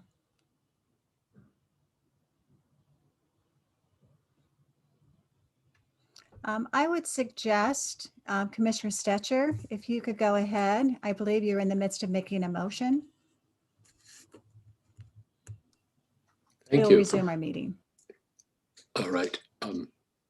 Let me say, I agree entirely with Commissioner Holtzman that we should not be picking on the basis of popularity, that we should not be picking individuals, we should be picking a slate. And yet, when I look at the names that came up most often across the 8 of us, the top 5 make a very good slate in terms of representation, the characteristics we're trying to get on the commission. And so therefore, I would move that we appoint, I'm not sure what our function is, select Carolyn Williams, Dorina Wong, Apollonio Morales, Syra Soto, and Mark Mendoza as commissioners. And then we have a discussion about the 6th commissioner separately and decide which of those features we want to have to round out the slate. Is there a second? Commissioner Orpanella Segura? I second the motion. Okay. Do we want discussion? I believe we have Commissioner Holtzman's hand. So Commissioner Stetcher says he agrees with me, but yet he doesn't follow what I was suggesting. So Commissioner Stetcher, I have a request for you, a question for you. I do want to consider whole slates. Would you consider amending your motion to complete the slate, add a 6th candidate, so we can use the whole slate as a point of discussion and move on from there? I would consider amending the motion to add Mary Kenny as the 6th candidate. So would that be And acceptable to the second? And then we have a slate that we could discuss. That adds a white Republican woman. Is there a second to that motion or to that amendment? So I have a comment. Please, Commissioner Franklin. So are you making a motion that we have 2 Republicans, 1 white female Republican, and 1 Mexican-American Republican?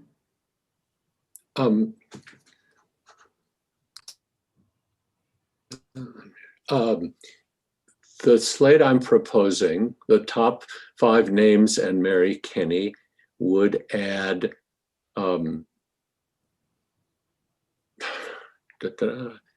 2 Republicans. It would. 1 Mexican-American, Mark, and 1 white Lithuanian-American, Mary. And then 1 Black candidate, 1 Chinese Asian candidate, and 3 Latin candidates.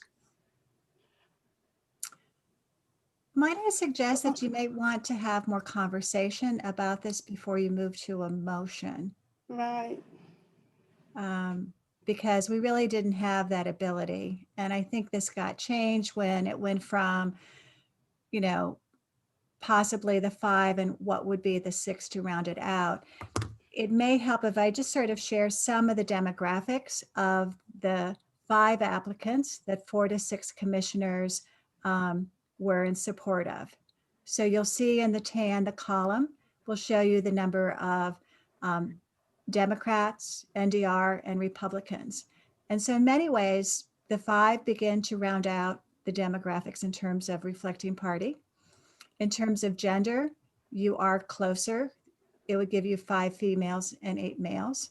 It gives you the age distribution, and it gives you the race ethnic mix with just those 5, followed by the senatorial districts. Commissioner Holtzman. Yeah, with all due respect, Gayla, I think you're sort of beginning to cross over the line into advocating for a particular outcome by showing us the benefits of a particular group. Can you please just leave the discussions now of characteristics of slates to the commissioners? I am happy to do that. Okay. I just wanted to show the numbers because we've been doing it on all the other slates. Yeah, so well, I think we can handle that. But the other thing is, I kind of want to go the way of having a slate on the table to start with for discussion. Because first of all, I think from my limited understanding, my limited research, that's the way the state CRC did it, which had an almost identical mandate to choose 6 new members after the 8 first members were drawn. I recall they had several slates nominated, and I saw on their site that they had a compromise slate. I don't know if that's the one that they ended up selecting. So we can, you know, if we have something concrete to work with to start, I think that's better than much more general discussion at this point. I also am just wondering how, because the San Diego County Commission is doing this, because San Diego County Commission is supposed to, I don't even know, I've looked at the law, is supposed to be getting together at the exact same time as we in Los Angeles County are getting our commission together. But, you know, if we're just to follow the state model to get it done, which we got to get done, then maybe check with San Diego to see how they did it when they're done. That could be fine too. But I would like to have you know, specific slate on the table to start with. Other commissioner comments? Commissioner Maeda.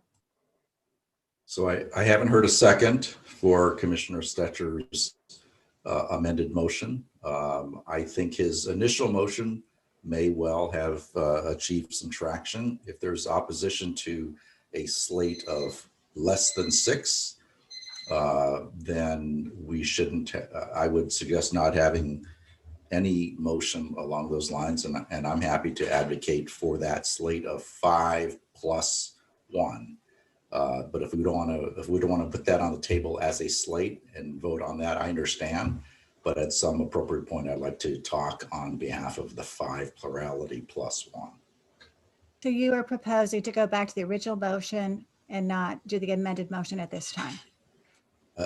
I'm happy to talk to that if there is a second on that motion. Okay. Other commissioners? Commissioner Obregon. Yeah, I think I kind of alluded to that I felt we almost had a consensus on 5 and trying to reach a consensus with the 6th person is pretty much where I thought we were already at a natural impasse was with that, even though I know that the 5 are not universal between the 8 commissioners, but looking at it like this, I do see 5 as being almost a consensus, and then the 6 being what we need to strive for of which one we're going to add. So I think that goes with Commissioner Stecker's concept or motion maybe. Thank you.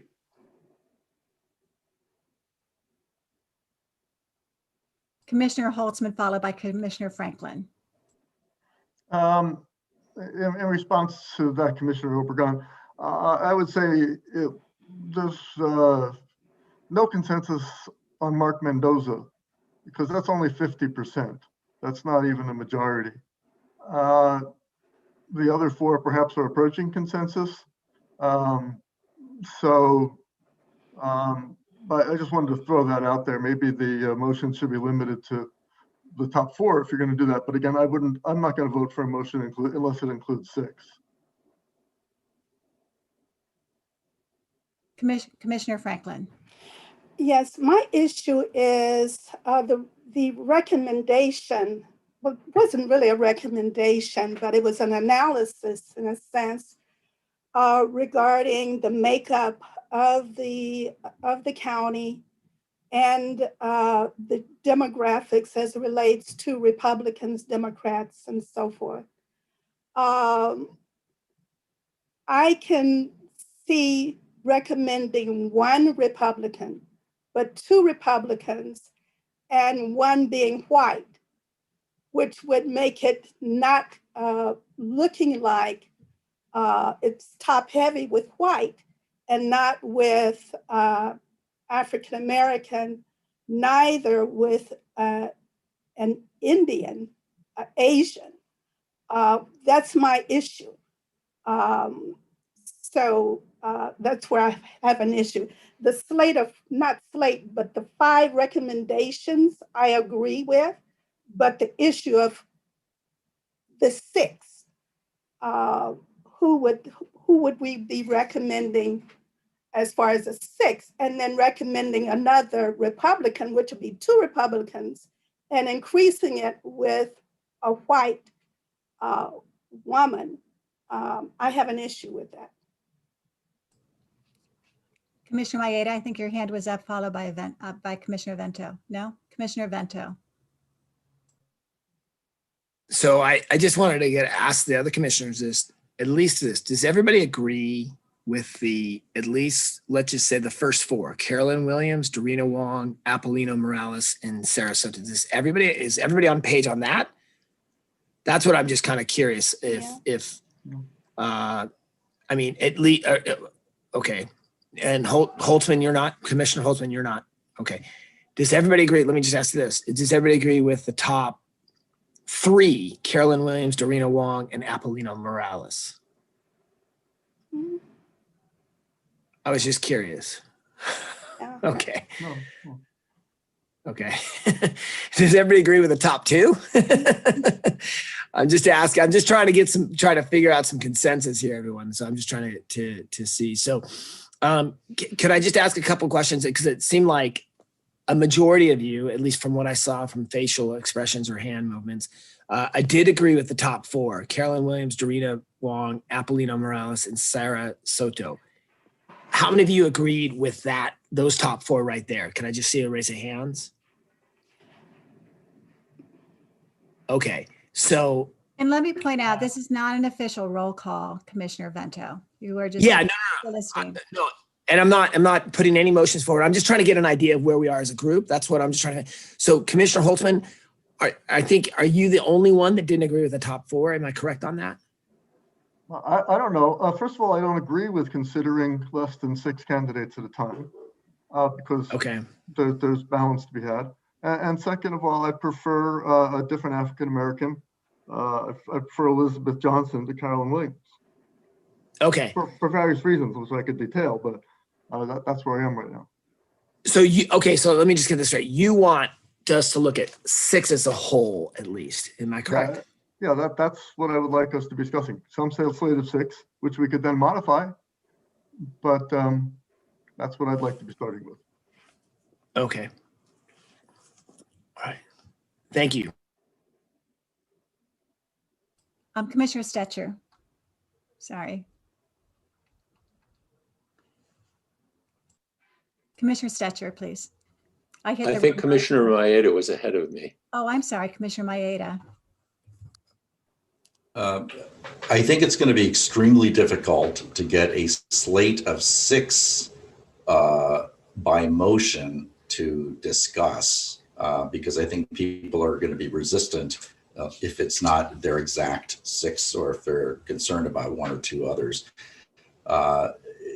Perhaps let me try this, and I don't know whether this will help or not, but let me try this. I do think that there is broad support for the top 4, even the top 5, given that Mark Mendoza is a Republican, and we definitely need to have at least 1 Republican in the remaining 6.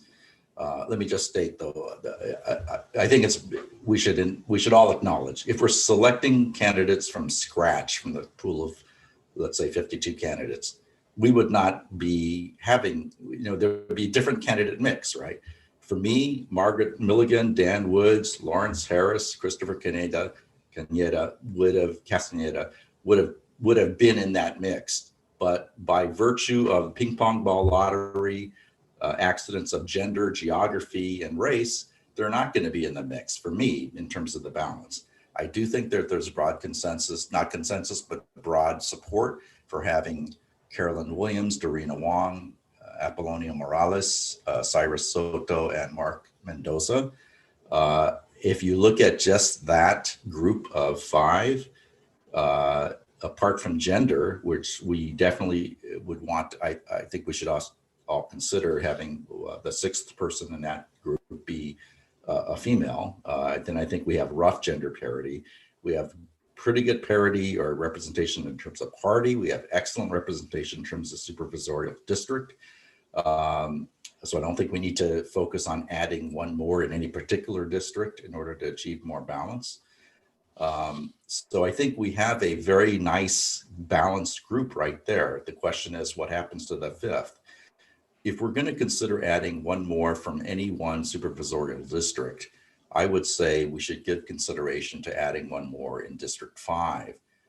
5 is by far the largest geographically of the districts. If you look at the maps, you'll see that right now we have okay representation in that district, and in every other district, I think there is pretty good representation throughout that districts. The current districts. The one possible area where there may not be as much representation is in District 4, I guess it is, where it looks like District 1. Yes, so District 1 doesn't have anybody really representing the eastern or northeastern side of the district. But if you look at District 5, you'll see Mark Mendoza adds geographic diversity to District 5, as well as close to being a part of the eastern and northeastern part of District 1. So I think we're okay there. But I do think if you look at District 5, it is a very broad district. You do have 2 very outstanding candidates remaining, Teresa Fuentes and Priya Sidaran, who I think you want to consider. And these are my reasons. If you look at the changing of LA County's racial and ethnic mix, the fastest growing ethnic group is Asian Americans, followed by Latinos. That's only going to continue in the next 10 years. For Latinos or Latinx right now, we have 5 Mexican American candidates and 1 Cuban American commissioner, candidates or commissioners, if we accept the plurality 5. For Asian Americans, there's myself, Japanese American, and if we include Dorina Wong, a Chinese American. And so both of us are East Asian representatives. For purposes of political power, Asian Americans have been grouped together.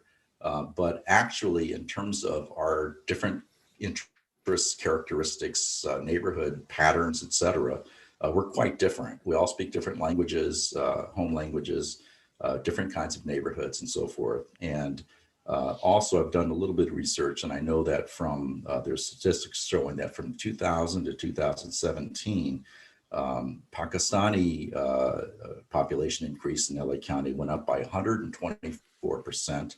Indian American representation went up, population went up by 53%.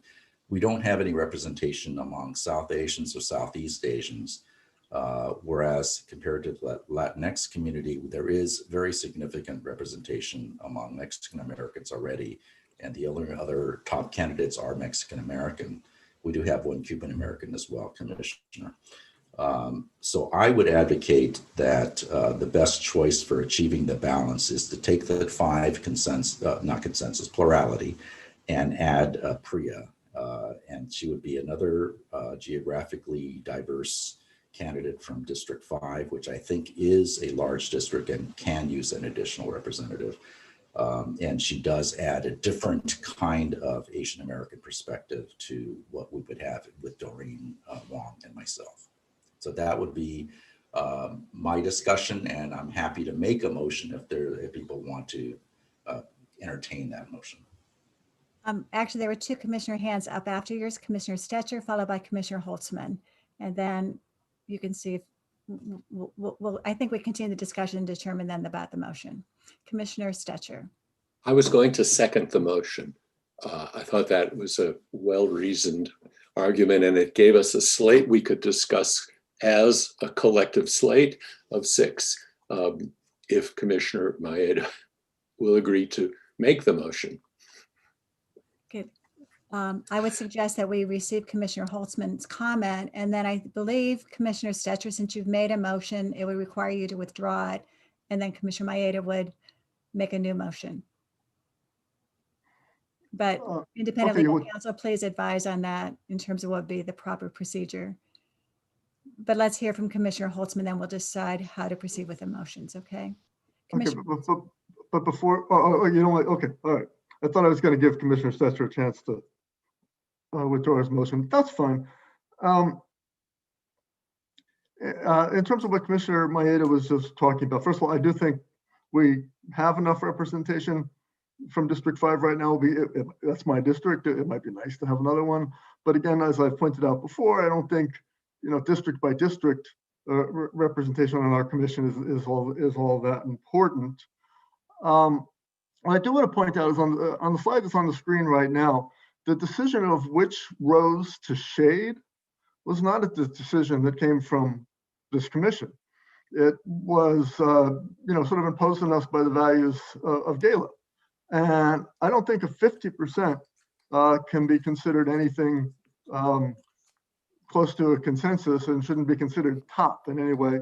And again, I object to the word top in considering these candidates at this point at all. So, it'd be great if we could just consider this chart here as if it wasn't shaded, for one thing. And certainly I would not include Mark Mendoza in the category, which is now shaded yellow. I would move that down blue if we're going to keep shading.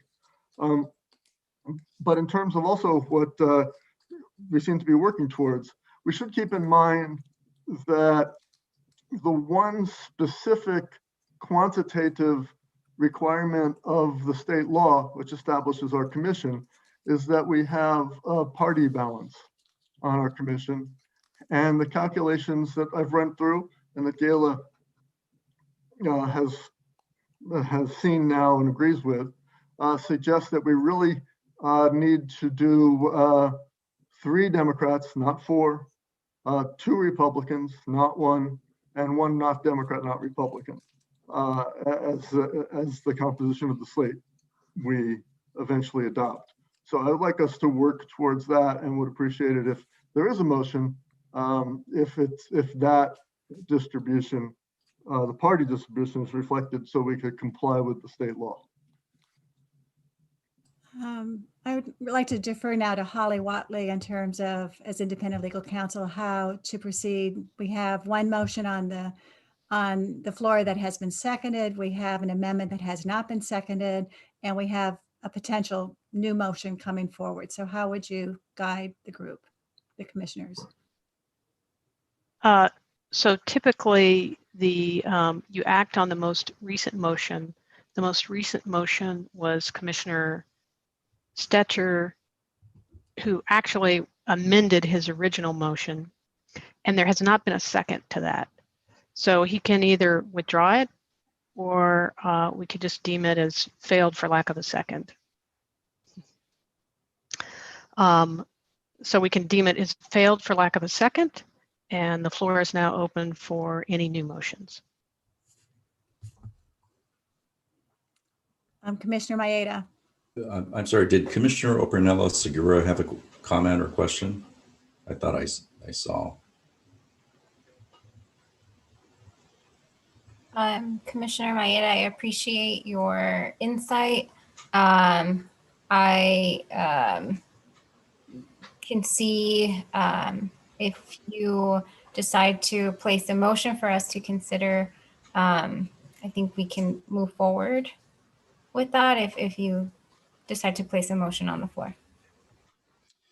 Okay, so at least for discussion purposes, I will make a motion then for a slate so that people can be comfortable that we're talking about a slate of candidates for discussion purposes. Carolyn Williams, Dorina Wong, Apollonio Morales, Cyrus Soto, Mark Mendoza, and Priya Sridahan.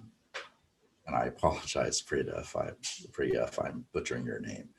But that would be my motion to put forward a slate of 6 candidates, which I believe has the appropriate balance in every way to complement the 8 randomly selected commissioners. I We have a second. second. Commissioner Franklin seconded. And I believe it has been moved to go forward to a roll call. Can I impose on? What? No. Oh, further I think we have discussion. to discuss it. Sorry. Yes. And I think we should discuss this extensively before we actually call a roll on it. I think each commissioner should be encouraged to weigh in. So who would like to proceed first? Commissioners? Commissioner Franklin, followed by Holtzman. I wholeheartedly agree with Commissioner Maeda. He amply described and succinctly spoke, and I adhere to his recommendations as well. So that's my comment. Commissioner Holtzman. Okay, so again, the threshold matter for me is having 3 Ds, 2 Rs, and 1 NDR. The proposed slate does not achieve that balance. I would suggest that we amend the slate at some point to include 1 more Republican and eliminate 1 of the Democrats listed there. And I would feel best about including Dan Woods, and would also be fine with including Mary Kenney. With regards to Republicans, Mark Mendoza, I still have some of a conflict of interest concern there. It may not be in the current law, but I think it's an ethical thing. I would be concerned that he may still be looking for work with county agencies, bidding for contracts with county agencies, bidding to manage contracts for county agencies, trying to look on contracts. I take, maybe a stricter view of government ethics than others. I did work for what's now called Consumer Watchdog, the Foundation for Taxpayer and Consumer Rights, as an attorney. And we were looking for ways to validate something that had been passed in many localities around the area here, around Southern California. It was called the Oaks Initiative. And it was basically not allowing campaign contributions more than like $5 or maybe none at all from anyone with any business or bidding before the county. It requires, it's been enacted in, I think, 4 charter cities, including Pasadena, I think, but hasn't been implemented because of establishment resistance, so to speak. So I do have that concern about Mark Mendoza, but yeah, Mark Mendoza is obviously attractive to all of us slate drawers at this point because he hits two boxes. He's Mexican American and he's Republican. So I can see why people would be gravitate. So say, like, we'll choose him. We can kill two birds with one stone.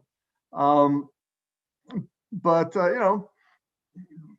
we could make clear to him that he should set aside any concerns of that sort if we put him on. It wouldn't be the worst thing in the world if we got him on. He seems great in most ways. It's just that one conflict of interest thing that for Mark Mendoza that I have an issue with. I did have another look at Sarah Soto's application while we were discussing, a quick look. She's good, basically good. I did have, let's see, one concern. Let's see, what was that? Hang on. I have notes on the various candidates that I did. Let's see, first of all, what do we have for her and party? Oh yeah, she is right, and DR, that was good.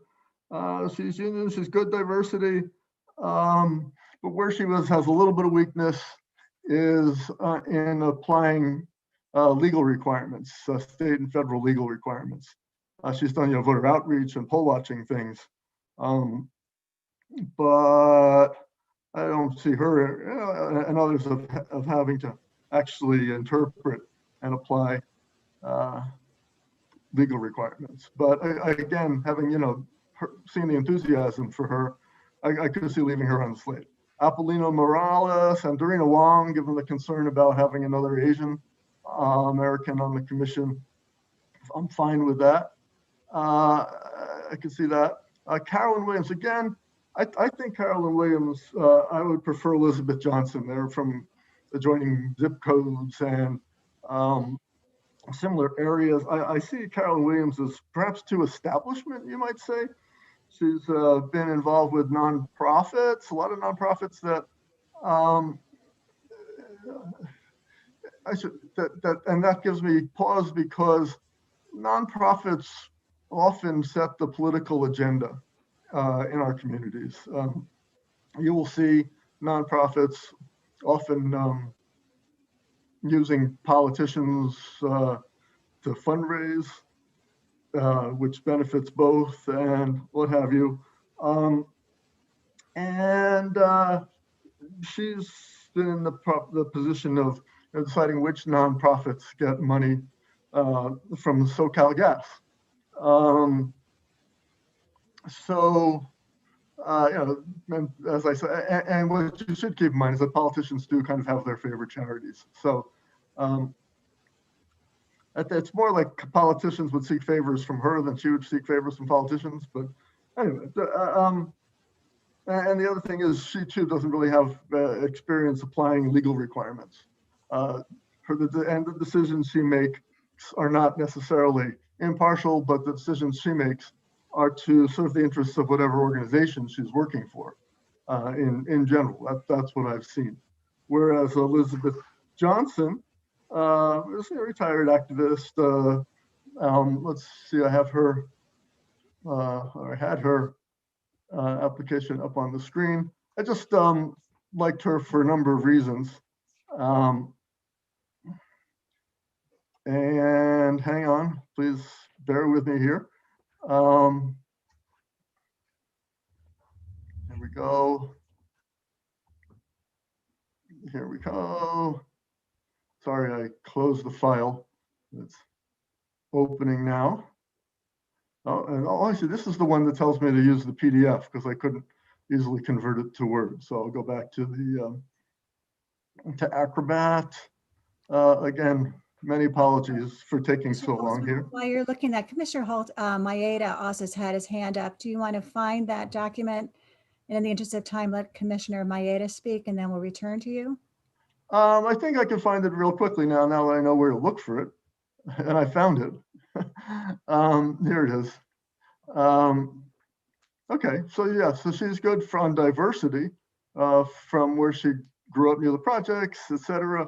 I guess you sort of tracked the comments I had listed when I included her on my slate. She's very, very good on diversity. So it's not just that she's African American. Working for DWP in on diversity and County Department of Health Services, and her impartiality is great. I thought with the loan program, just working on her understanding of real estate, and I would encourage commissioners to take a second look, basically, at Carolyn Williams. She was directly responsible for interpreting state, federal, and local legislation that impacted DWP. So, yeah, and everybody's got quantitative experience, but her as a bank teller, I thought would be good for our budget. So that's why I personally would prefer Elizabeth Johnson to Carolyn Williams. So I just wanted to say that. So let's see, otherwise, I'm just going back to the nominated slate. It's kind of, adding Priya. I love the idea of having, the Southeast Asian addition to the commission, but I think she puts it over the top in terms of too many Democrats and not enough Republicans. So those are the things I'm thinking about now. So I would love to see if maybe we can compromise and do a little swapping, but I will leave it at that. Commissioner Maeda. Sure. With regards to the comment about candidates not having legal experience conforming to the law or whatever, we have capable legal counsel that will make sure that doesn't happen, as well as plenty of lawyers already represented and also on the proposed slate. So I don't think that's, I think we will make sure that that doesn't happen with regards to individual commissioners. But I am concerned about the issue about the party representation. And when I look at the charts that we've been given, it's my understanding that if you just look at the 13, not the 14th, but the 13 without Priya, we have 7 Democrats. We would have 7 Democrats, 4 NDRs, and 2 Republicans. And so that is very close to the 7.3, I guess this would be the county number, 7.3, 4.3 for NDR, and 2.4 for Republicans. So any 14th person is going to make those numbers not match. But right now we are within, 0.3 or 0.4 of exactly matching the population of Democrats, NDRs, and Republicans.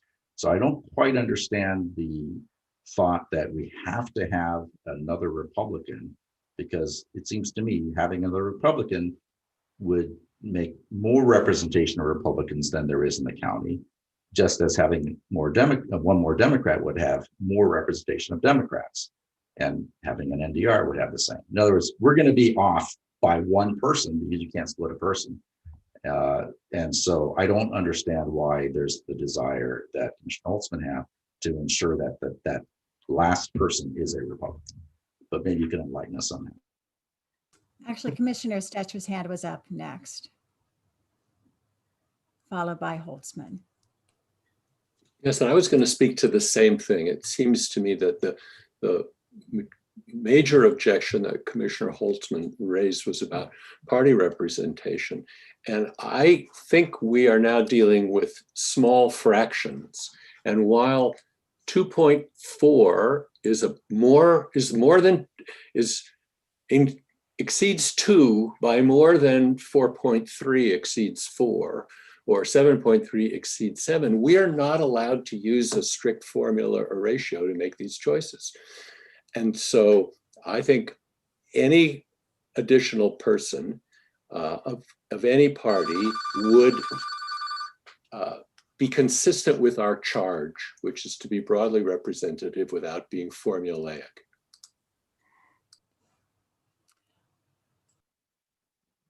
If I may also suggest, Commissioner Holtzman has another comment, and then I see Commissioner Obregon's hand. I do want to sort of respect Commissioner Obregon's suggestion that every commissioner have a chance. And so what we might do after these next two comments, commissioners that have not had an opportunity to speak, let's make sure we call on, they have that opportunity. So Commissioner Holtzman and then Commissioner Obregon. Okay. The first thing, I'm sorry, Commissioner Stetcher, if you didn't get this, but the party balance part of the law is the one part where we are allowed to use specific formulas. And I would suggest we think about specific formulas. It's the no specific formulas applies to the other criteria. So just so we understand that that's not a reason to not look at the fractions. And that's what Commissioner Maeda was, legitimately concerned why I think this. And it's really because the 0.4 is closer to the next number than either of the 0.3s. But if you want to, my second choice would be to overweight with the NDR, because I think that's the trend in which voter registration is going. More and more people are choosing to register without a party preference. My third choice would be to overweight on Democrats and have 4 new Democrats added to the commission. Okay, Commissioner Obregon.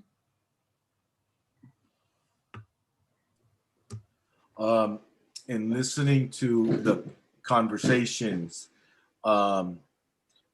gosh, I almost feel that, because I guess a consensus means everybody agrees, and I don't think we're there, but boy, I feel that 7 of us would have a consensus on the Priya being the 6th person, and to not consider Priya just because she's Republican, gosh, I'm not sure. She has a positive Asian Indian woman. I almost feel that's natural. And yeah, Republican might be a little, but it's not too far from the norm of the Republican number, where by adding a second one, remember, I think I'm a Republican. So, and adding Mark Mendoza as that, 2 out of 14, you're right, that ain't 18%. Gosh, I guess that'd be 15-ish%. But we're within the statistical norm there, I think. And so I think that the 6 that we're debating is probably a good way to go. And if we can achieve the consensus and get that, thank you. I'm going to go around now and call on those who have not had an opportunity to speak, starting with Commissioner Soto. Would you like to add any comments regarding the motion on that has been put forth by Commissioner Maeda, the slate? Yes, thank you, Kayla. I'd like to thank Commissioner Maeda for articulating and highlighting valid points for the proposed slate that includes Caroline, Dorina, Polonio, Syra, Mark, and Priya. The top 4 were on my slate, so I'm definitely in agreement with that. The last 2, Mark Mendoza and Priya, they were not on my slate, but I see there are strong features that they can bring to this commission. So I feel like it's still going to create a good balance for this commission, and I would be supportive of it. Yeah. Okay. Commissioner Orpanella Segura, your observations, comments on the slate. I would be supportive of the slate mentioned. I initially was considering and Maria Williams Slaughter on my slate. However, after hearing some feedback from Commissioner Maeda, I think it is very important to have representation from different ethnic backgrounds. Therefore, I would be supportive of Priya. And I understand it may be difficult or challenging for all 8 of us to agree on the full slate, but if we can get as close as possible to that, I think we are helping each other. Commissioner Franklin. I'm in agreement with the slate of Carolyn Williams, Dorena Wong, Apolina Morales, Syria Soto, Mark Mendazo, and Priya Sridharan. Okay, Commissioner Vento.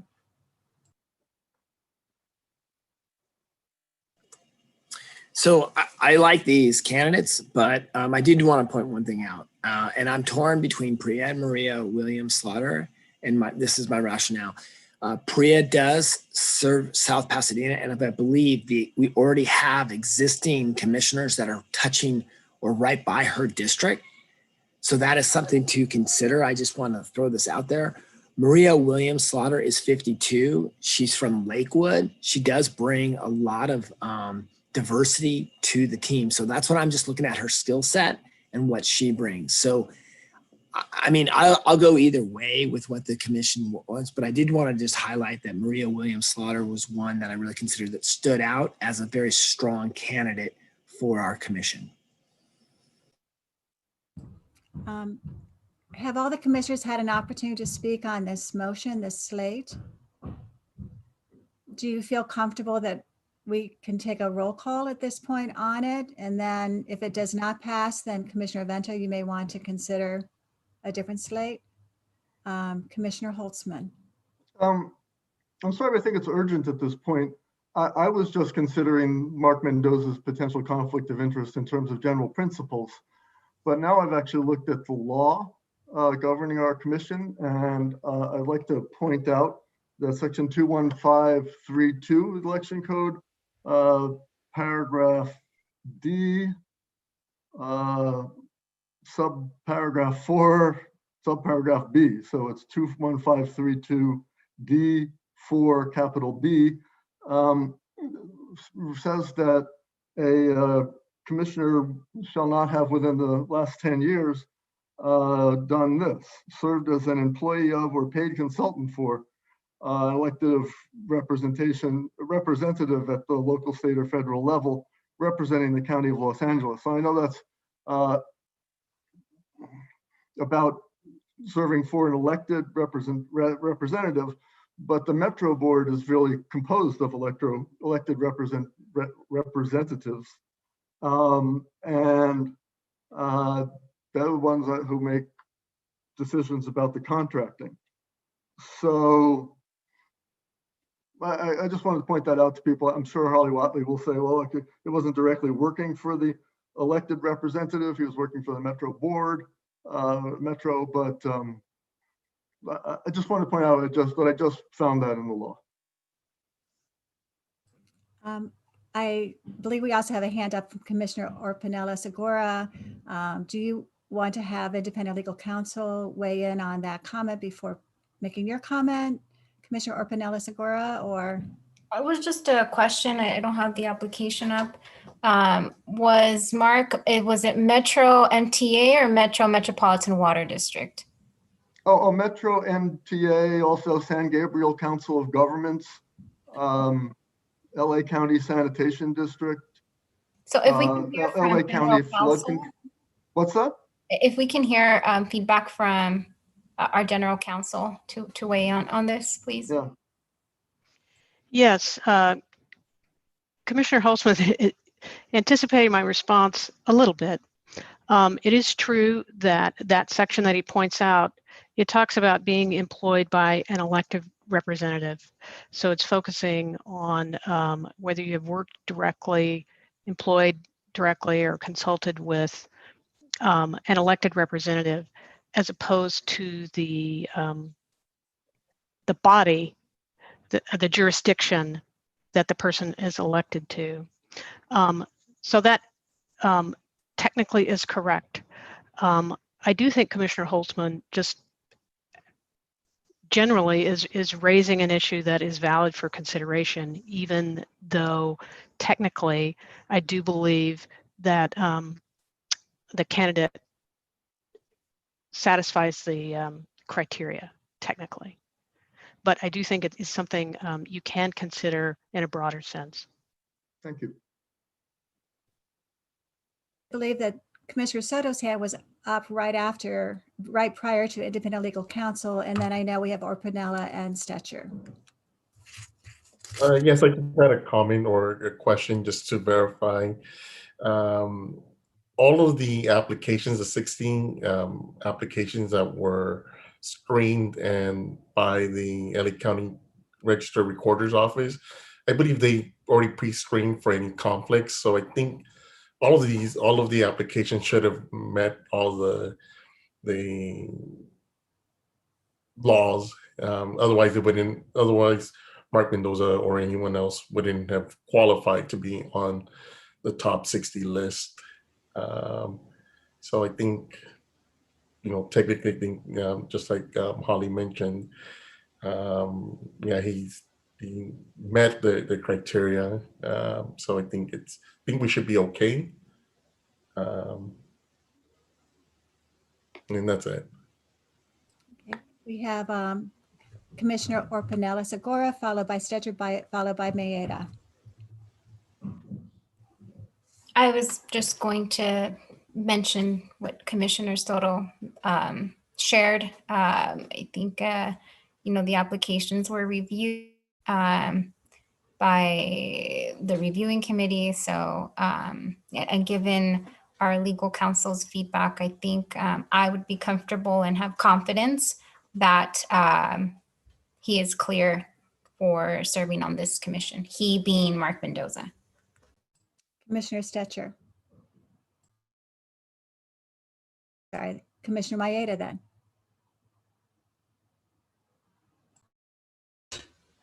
Sorry.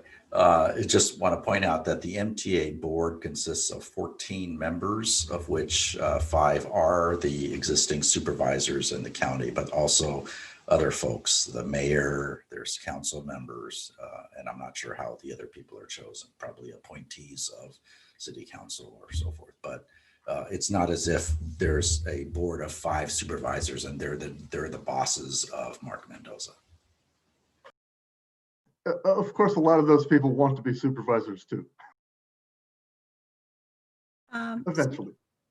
So we have a motion on the floor. Is there further discussion? Holly, could you provide guidance in terms of at what point we can actually take a roll call on the motion that has been seconded? Anytime the commissioners are ready. So our commissioner is ready. And I have written down some quick notes. I don't know, Commissioner Maeda, if you want to repeat the motion or if you would like me to.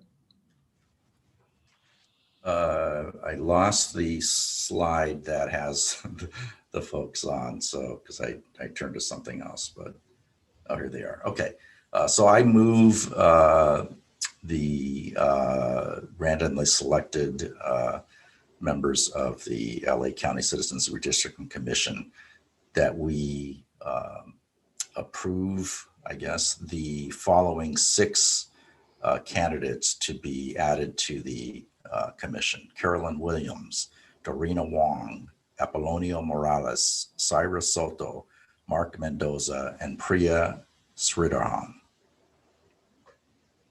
And that motion had been seconded by by Commissioner Franklin. And so with that, Ty, can you take a roll call? I will now take roll call. Commissioners, please be prepared to unmute your mic and respond when your name is called. Commissioner Franklin, how do you vote? Yes. Commissioner Holtzman? All right, my vote is informed by 2 concerns. first, my concern with the party balance issue, and second, my concern with the parent conflict of interest with Mark Mendoza. Although I'm very happy that we're just about finished with this. And I trust that all of the people that it looks like we're about to elect, to select, will do a good job. My vote is no. Commissioner Maeda, Yes. Commissioner Obregon, Yes. Commissioner Orpanella Segura, Yes. Commissioner Soto, Yes. Commissioner Stetcher, Yes. Commissioner Vento. Yes. Motion passes 7-1. So congratulations, commissioners. You have completed the primary purpose of your formation. To go back to where we are at now, you have made a final selection of the next 6 commissioners to be added. I will propose that we cancel the special meetings that have been posted for tomorrow, Tuesday, December 29th at 2 p.m. and 7 p.m. Is there any problem with us going ahead and canceling those 2 meetings? Okay, so now that you have a slate, I would request that we approach the executive office of the Los Angeles County to notify the selected commissioners, similar to how the 8 of you who were randomly selected were notified. I would also suggest that you assign me the task to notify the remaining applicants regarding the list of commissioners selected. I'm sorry, that should be the executive office does that. And that I then could reach out to the ones that had been proposed. The issue of alternates should be postponed until all 14 of you meet in January and develop your bylaws. What I will be doing in the next few weeks now with the 14 of you is doing another doodle of different dates and times that we could begin to not only schedule the first meeting, but hopefully what could be routine meetings that we could then post going forward. So be on the lookout for that. Any other items that should be added to the to-do list? Yes, Commissioner Holtzman. Followed by Maeda, followed by Orpanella Segura. So in having the executive office notify the selected commissioners, could you ask them to please do it in a hurry? It took them a real long time to get to us after the drawing of the 8 of us. Thank you. Okay. Commissioner Orpanella Segura. I just want to thank everyone for your collaboration. I do have to log off, so I just wanted to say thank you to everyone, and I look forward to working with the full commission. Have a great day and Happy New Year. Thank you. Commissioner Maeda, I'm sorry I took you maybe out of turn. That's quite all right. I was, in addition to notifying the remaining commissioners who were not, I'm sorry, the remaining candidates who were not selected, is there any way to, I'm just throwing it out for discussion. Is there any way to suggest that there's a possibility that they might become alternates? In other words, I don't want people to simply just close the book and walk away and not think about it. I mean, there are some that I think we can probably come to at least a plurality, if not a consensus, as to who might be good alternates. So I'm going to defer to independent legal counsel if we can include that they're still being considered. And I know you also had discussed whether or not if they're being considered for an alternate, if they would want to remain in the mix or to possibly withdraw. We talked about it earlier. Yes, I think it is a good idea to notify those that weren't selected that there may be alternates selected, and so their names may still be considered, and probably just to leave it at that. Any other comments on these actions, Commissioner Stetcher? I want to be clear about the information that we've assembled. Is everything on our slides and in our notes public record, or do I need to carefully dispose of comments on individuals and out of respect for their privacy and confidentiality? Everything on slides is public information. I will defer to our independent legal counsel about your working papers. And this will be a matter that we also have to cover with all 14 commissioners when you are officially sworn in. So Holly, do you want to weigh in? Yes, your personal notes that you took, that you jotted down, any annotations you made on any of the slides, etc., that you kept for yourself. Those are not public, or they're exempt under the Public Records Act, under the deliberative process privilege. Just as if you kept notes, if you were at a live meeting, those are different than the responses you sent to the executive director that informed the data sheet she prepared. So your own private scribblings, you don't need to maintain. Thank you. And I want to wish everyone a happy new year as well. Okay, we haven't quite adjourned. Any other I know. questions or input from the commissioners on next steps? So I will go ahead and work with the executive office for them to expeditiously get these letters out. We will add a comment to this current slate that you have, the extended one beyond the 6, that they may be considered as alternates, and to determine their interest to remain on the list. And moving on, I just want to remind you that we are going to try to target the second week in January if we can get a quorum together, hopefully all of 14, to do the swearing in, to begin the process of the bylaws, for you to elect a chair and a vice chair, go through various trading. We will also need to move expeditiously on presenting to you a public access plan for outreach, and I have a Carlos Alba working with me on that. And we are targeting the first 7 public hearings for the spring. Those are to occur before the census data is inputted, and will allow people to learn more about the process.